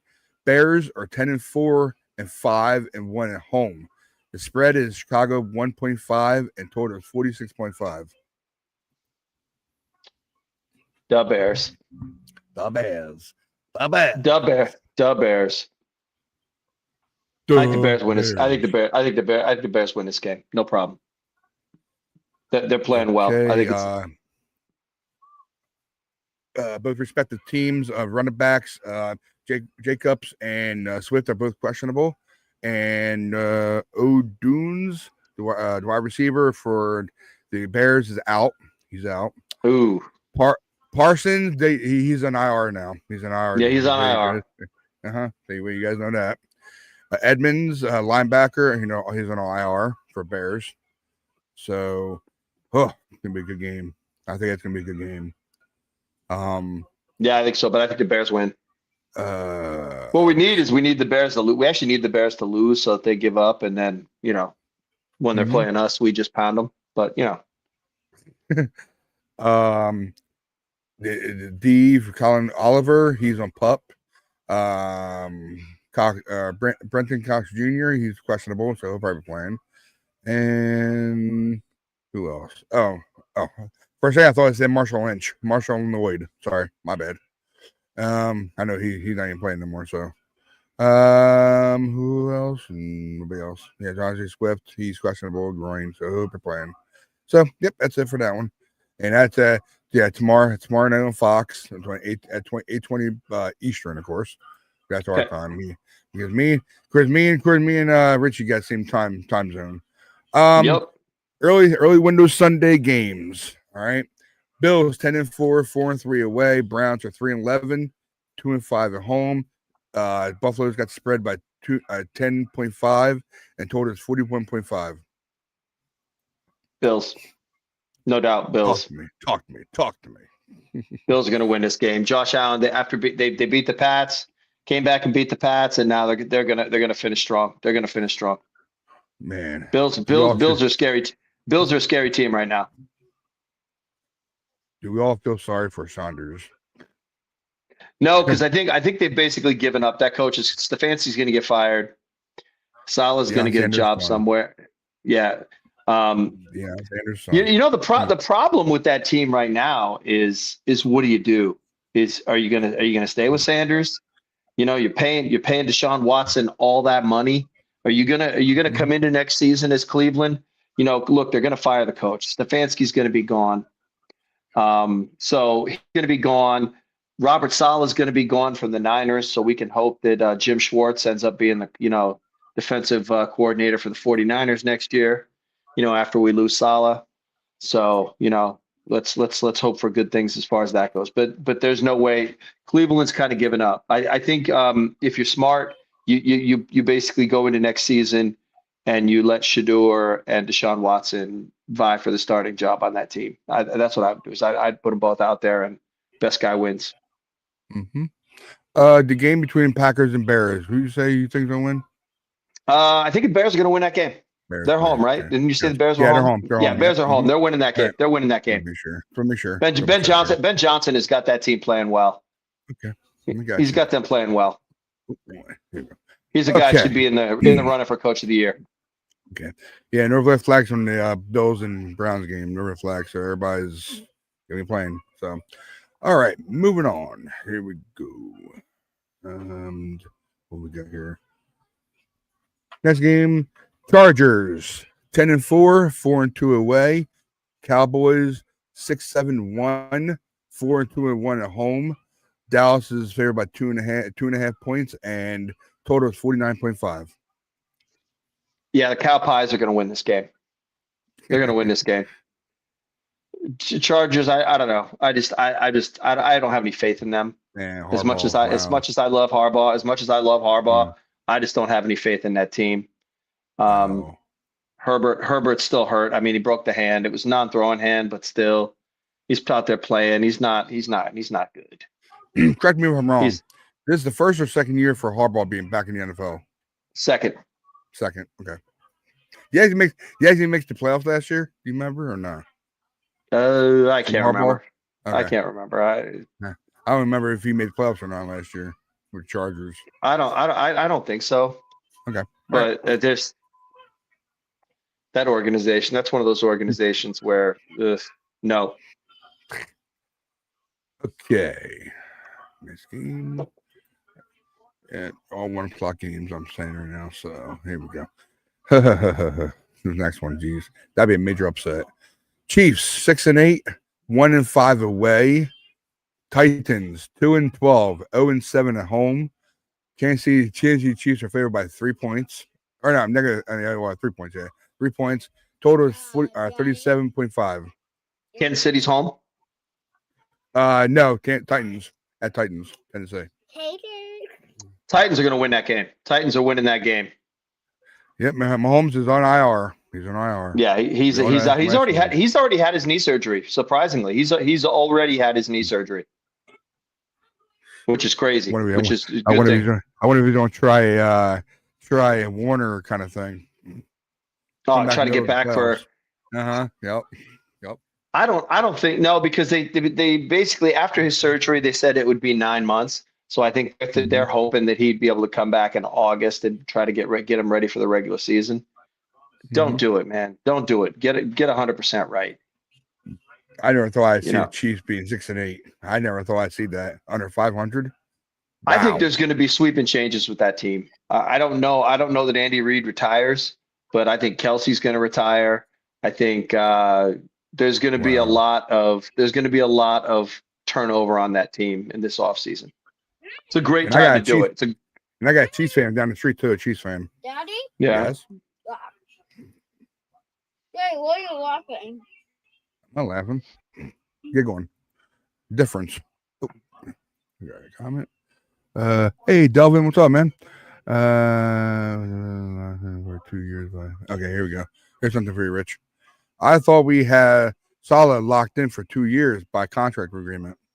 Yeah, but look, that's locked in for 2 years. But if when you're under contract and if you can get offered an advancement opportunity, you're going to be able to leave.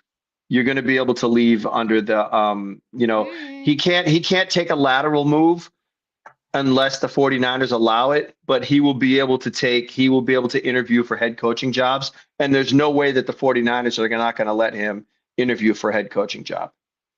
But I think the thing that's going to be interesting with Salah on this is that I think he's going to be more judicious about the opportunities that he takes. He's not just going to go and take any job because it's available.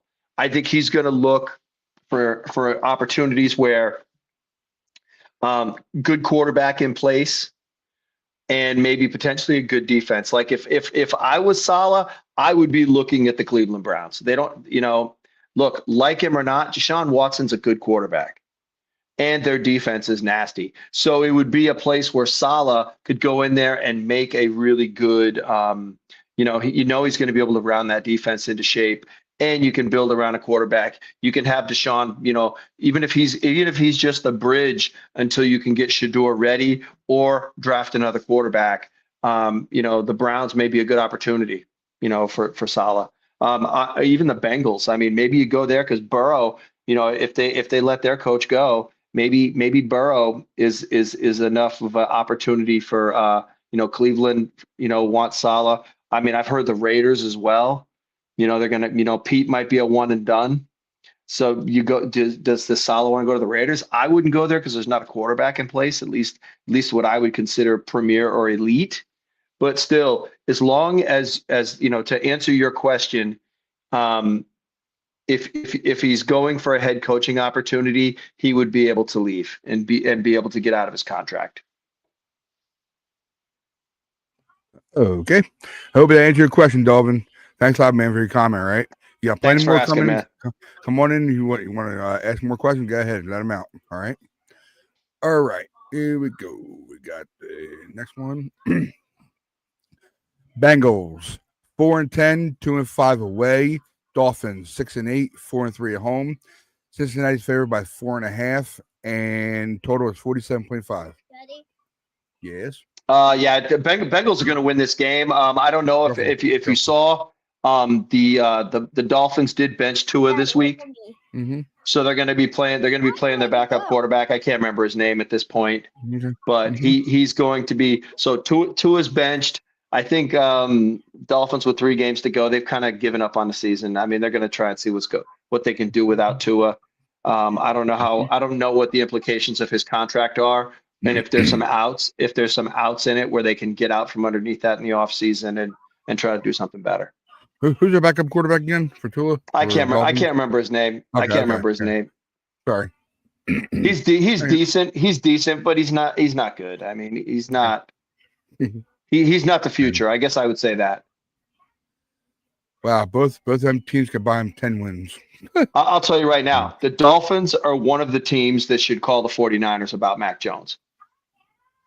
I'll say it right now. The Dolphins are a team that Mac has played well in the Kyle Shanahan offense. Mike McDaniel, the coach of the Dolphins, who's not getting fired, I don't think, is a Shanahan disciple. He was our offensive coordinator.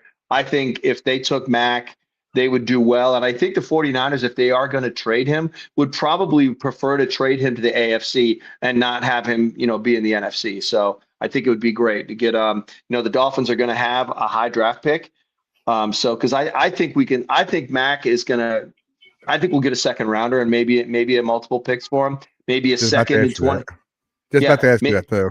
Yeah, I'm thinking we'll get a second in 26 and maybe a third in 27. I think that's reasonable compensation for Mac. No players from Dolphins. No players from Dolphins. I don't want a player from the Dolphins. I don't. I'm sorry. I don't want a player from the Dolphins. I just want the picks. I want the picks. All good. Boy. Yeah, I don't know how many picks we have right now. I'll tell you the truth for next year. I don't even know how many picks we have.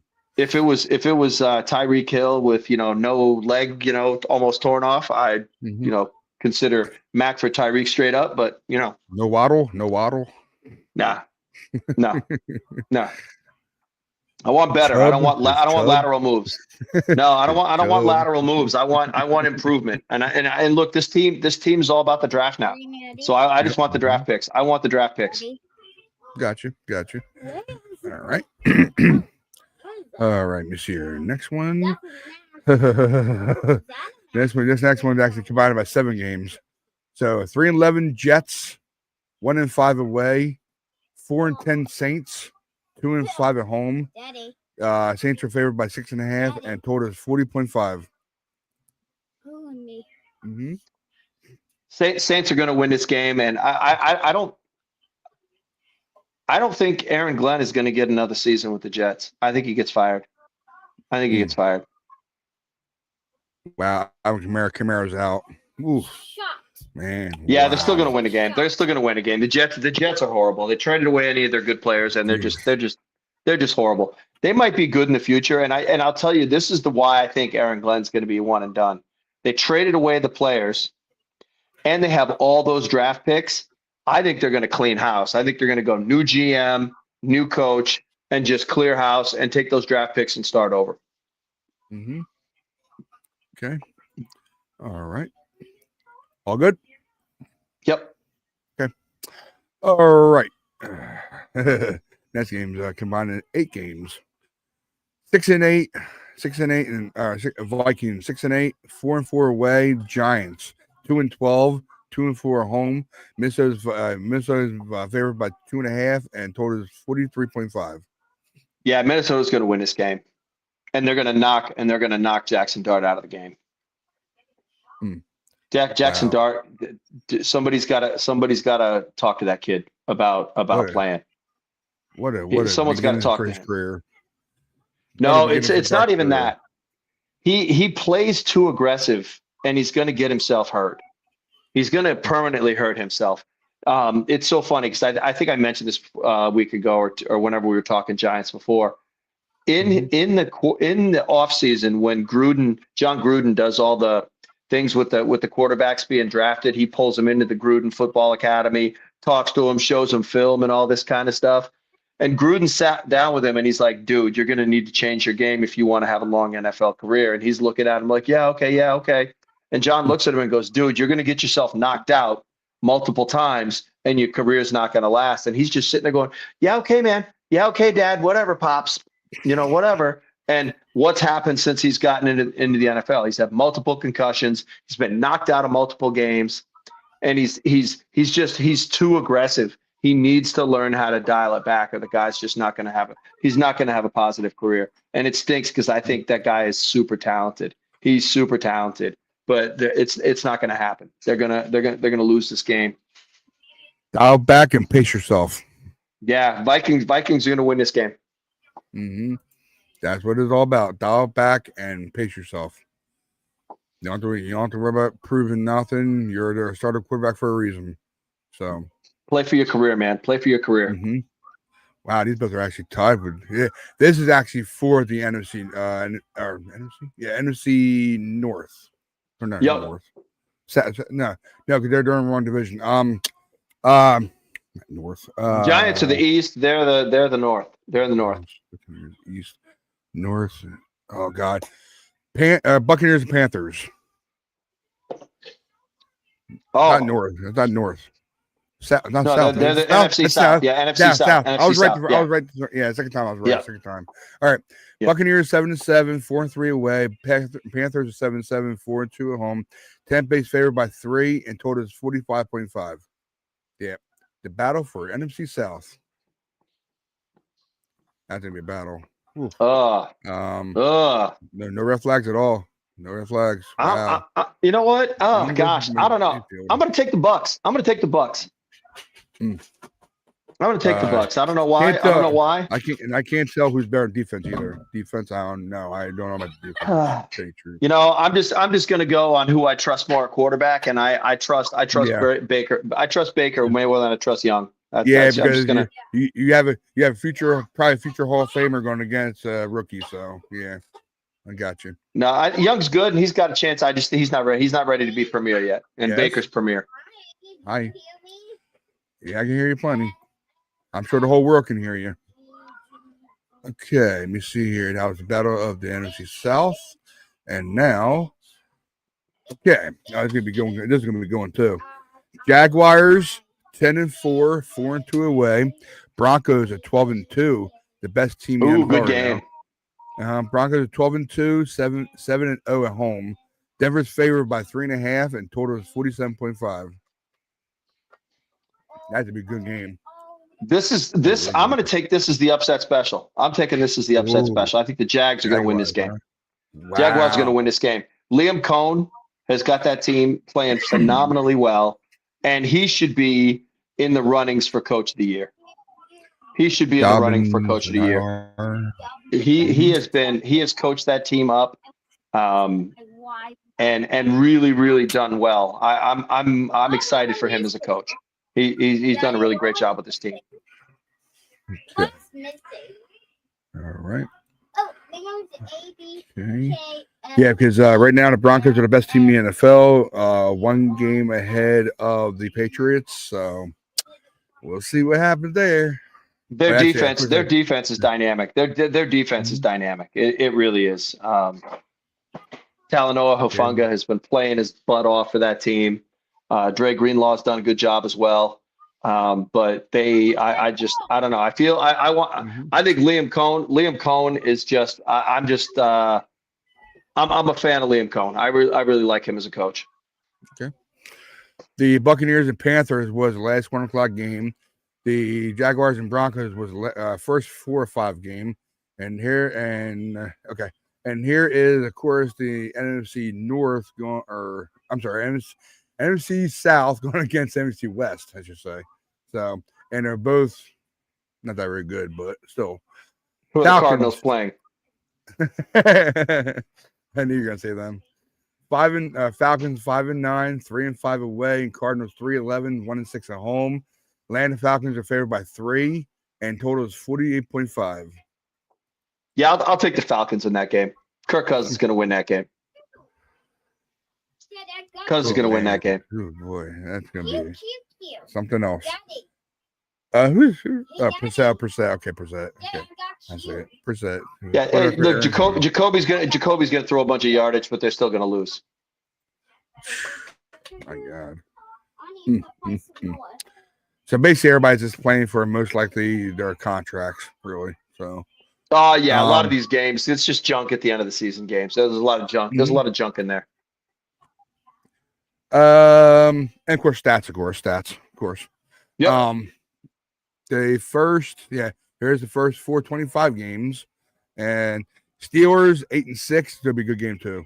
Steelers 8-6, 3-3 away. Lions are 8-6 and 5-2 at home. Detroit's got the favor by 7 points, and total is 52.5. Yeah, Lions definitely win this game. They're home.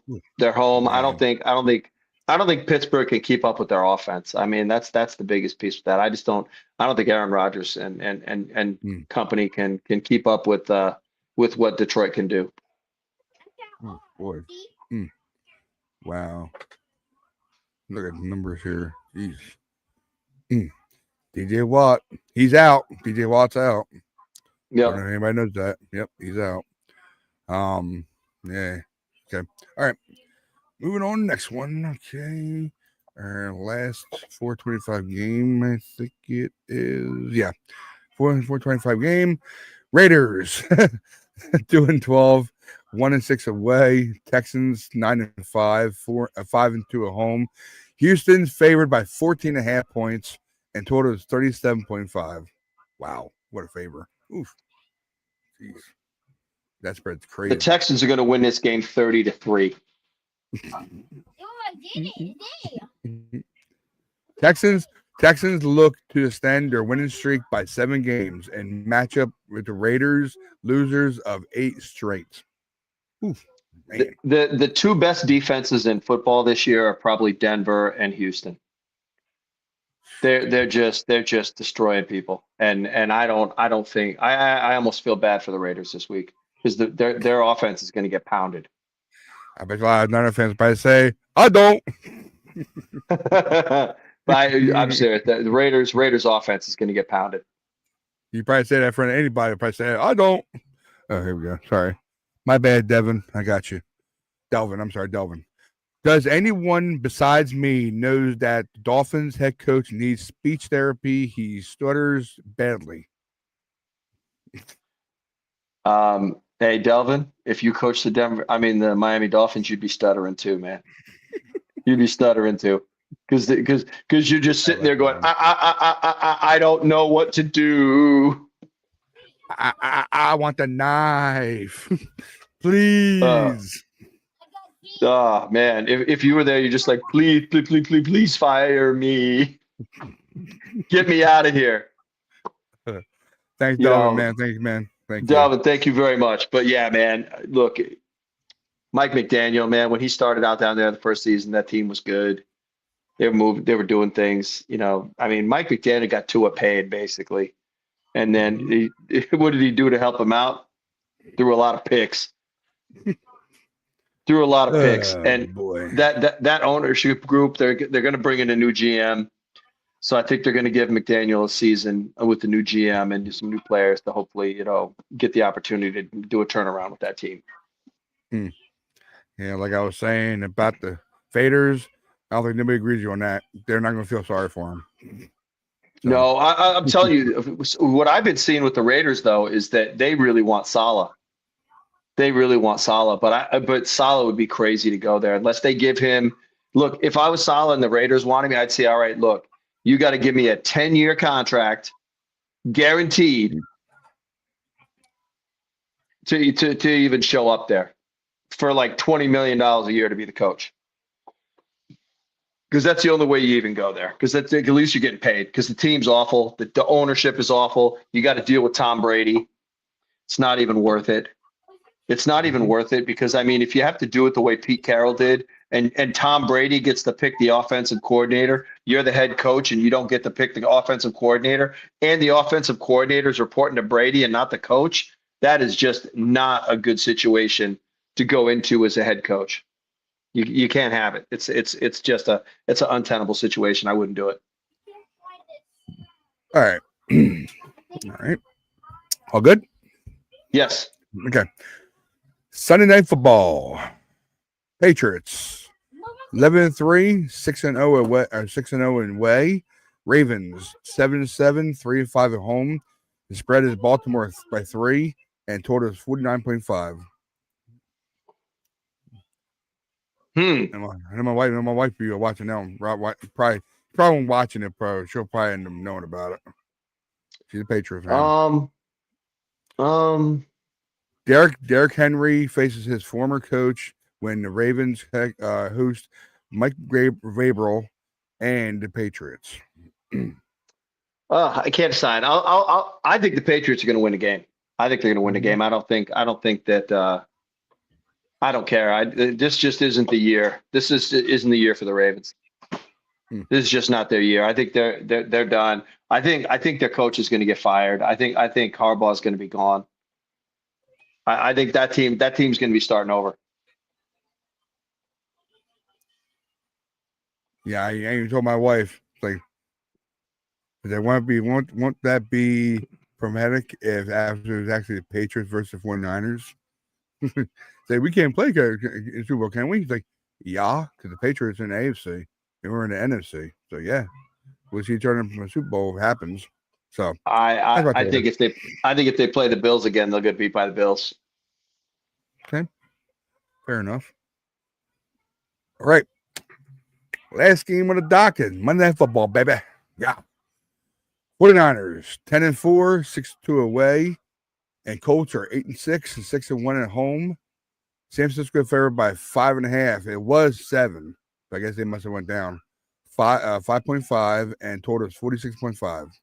Yeah, because they're worried about Taylor running the ball all over us. Mm-hmm. 49ers look to lock up the playoff spot as Rivers tries to keep the Colts in the playoff discussion. Hey, Daddy, you want to take a shot? They update the I know this one. I'm real curious on this one. I can't decide. This is either going to be a low scoring game or a high scoring game. I'll take the high and say 31-24 49ers. Ooh. Phillip Rivers throws 2 picks. Tig gets 1. That's the same as I think that's the same as Josh. 31-24. That's what he picked, I think. Did he? Okay. Yeah. Yeah. Sure 31-24 Niners. Rivers throws 2 picks, gets sacked twice. Cleve Farrell and Keon White both get sacks. Kittle scores 2 touchdowns. McCaffrey scores 1. Trying to think. Yeah, that's the game. The Niners are going to win that game. Okay. Trying to go through the games that we picked. Boom, boom. Patriots, Niners, and of course, Vikings, I guess. Yeah. Now, to end it off, all right, I'm not going to share it because I know if I share it, it don't matter if I share it even. So, the AFC side, all right, from 7th to 1st after week 16, after all games go by, this is what we picked. All right. So, basically, this is what we picked, and this is what we're lined up as. 7th seed, Chargers. 6th seed, Jaguars. 5th seed, Bills. 4th seed, Steelers. Texans, 3rd seed, and 2nd seed, Patriots, and Denver Broncos have number 1 seed. So far at week 16 for AFC. NFC, you have Packers at 7th, Rams at 6th seed, the 49ers at 5th seed. And of course if we win, we punch our playoff ticket in the playoffs. So don't forget about that. And then 4th seed is Tampa Bay Buccaneers, 3rd seed Philadelphia Eagles, 2nd seed Chicago Bears, and number 1 seed Seattle Seahawks. There you go. I'm trying to say the right word. Yep. So that's our NFC matchup, and that's our seedings right now after our picks. Yeah, it's gonna be a fun thing. Like I said, guys, we have plenty more coming up for next 3 weeks. The 2 out of the last 3 games are gonna be at prime time. I'm sure if the last game is gonna be the way it's gonna happen, that's gonna be plexing the Sunday Night Football. I guarantee it. So I think so too. I think that's why that's gonna be the game for all the marbles, especially if Seattle wins out. And we win out to that game. If we win the next 2 games and we get to that game, it's going to be for the division. It's going to be for the number 1 seed. It's going to be exciting. Who knew? Smash it. Who knew? Like it, smash, like, share, subscribe. Okay, guys. And share. Please catch our next episode, and of course it'll be day after Thanksgiving, right? Christmas. Day after Christmas. Please, I'm hoping everybody be available. I'm hoping we can do it, but it's up to them if they want to or not. Day after Christmas, please. It will be next episode of Past and Future. That's responsible for 24/7. All that. So I keep on stuttering so much. Yeah, that's our next episode. If everybody can show up to it, it's all good. Nobody can show up. It's all good. Ain't worried about it. So I'm all good, man. You're all good for tonight, man. All right. Yep. So perfect. All right, my man. Have a great night. Go Niners and You as enjoy well. your Monday Night Football, baby. Stay Enjoy the faithful, games. baby. Yep. Better on, guys. Have a great night. You too, man. You too. All right. Now, first I want to thank Delvin. I know I keep on messing your name up, Delvin Thomas. I'm sorry, man. Please, Delvin. Oh, of course you have a question, and he leaves because he's the one who does the questions. Question is, it helps you out. Put the question mark at the end if it helps you out more better. Okay. Question is, can Purdy beat Josh Allen in the Super Bowl? I think he can. Anything's possible. That's for me. That's me. I know I'm a homer probably, but still, I think he beat Josh Allen. I really think so. Now, if this was in Buffalo with snow, don't know about that. But you gotta have faith. If you're a diehard Niner fan, you gotta have faith no matter what. So I know a lot of people are saying, "Oh, well," in reality, but you still gotta have faith no matter what, So, I mean, I know it's not a good answer for you, but still, as I say, I don't know if you actually caught him before he went off, but I didn't look at the comments before I went off. So, but before he went off, I'm sorry. So, I do believe he can be Josh Allen. I can. I really do. So, thanks, that Delvin, man. All right, thank you very much. I know we weren't live on next, guys. I'm gonna try to get this going for next week, best I can. I'm gonna give a shout out to me and my wife's show. All right, to MM in a Box.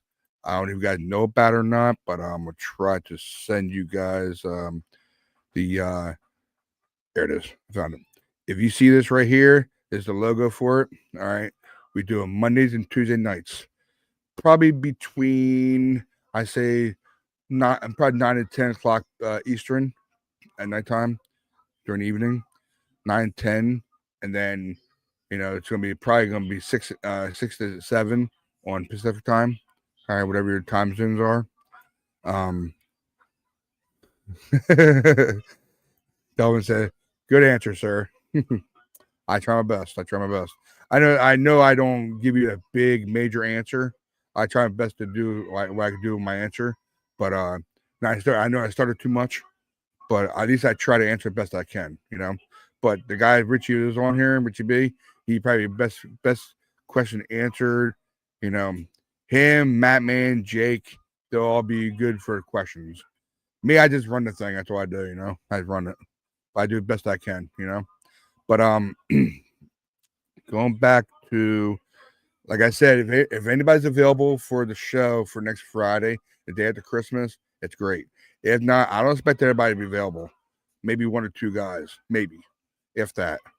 But if it's all good, hopefully we'll be available and we all talk Niners and talk about the next game against the Bears on Sunday night football, and hopefully we'll get there. So, all right, and hopefully we'll have a post game report for you guys for Tuesday night for Monday football game. All right, so hopefully that goes well also. So, like I said, please catch our next episode, Past, Present, Future, sponsored by the Wrangler 24/7 next Friday. Okay, I want to give my shout outs, of course, to C-Man, Kirk Bahamas, aka GM or GD. All right, he's our GM DD, and of course, Matt Man, who was on it earlier. Matt Dennis 9 is what he's on X, just so you guys know. Matt Dennis 9. All right. I don't remember his rest of his numbers on the TikTok and Instagrams. He had to tell you himself. And I can't put him on here because it's too many letters and too many numbers to put him on here.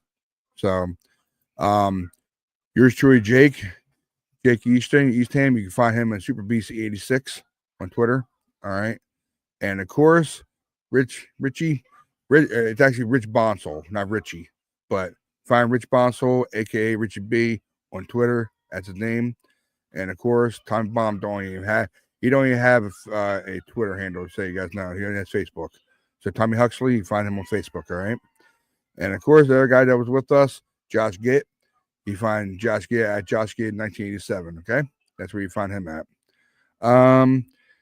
That's mostly what I have for you guys. Please hit the like, subscribe button. All right, help the channel out. I'm hoping to get the X going. That way we can have a lot more people on here. And I'm proud to have that thing going. And whoever was watching on the X right now, I shout out to you guys for watching. Thank you very much. Really. Thank you. Truly. That's all I got for you guys tonight. All right. So You guys rock, and we'll see you hopefully for post-game report after Monday Night Football. And enjoy the game. Enjoy all the games, especially ours on Monday Night Football. So enjoy it, and then rock and roll. All right? So, like I always say, keep the faith. Never lose hope, guys. We're out of here. See ya. Peace out.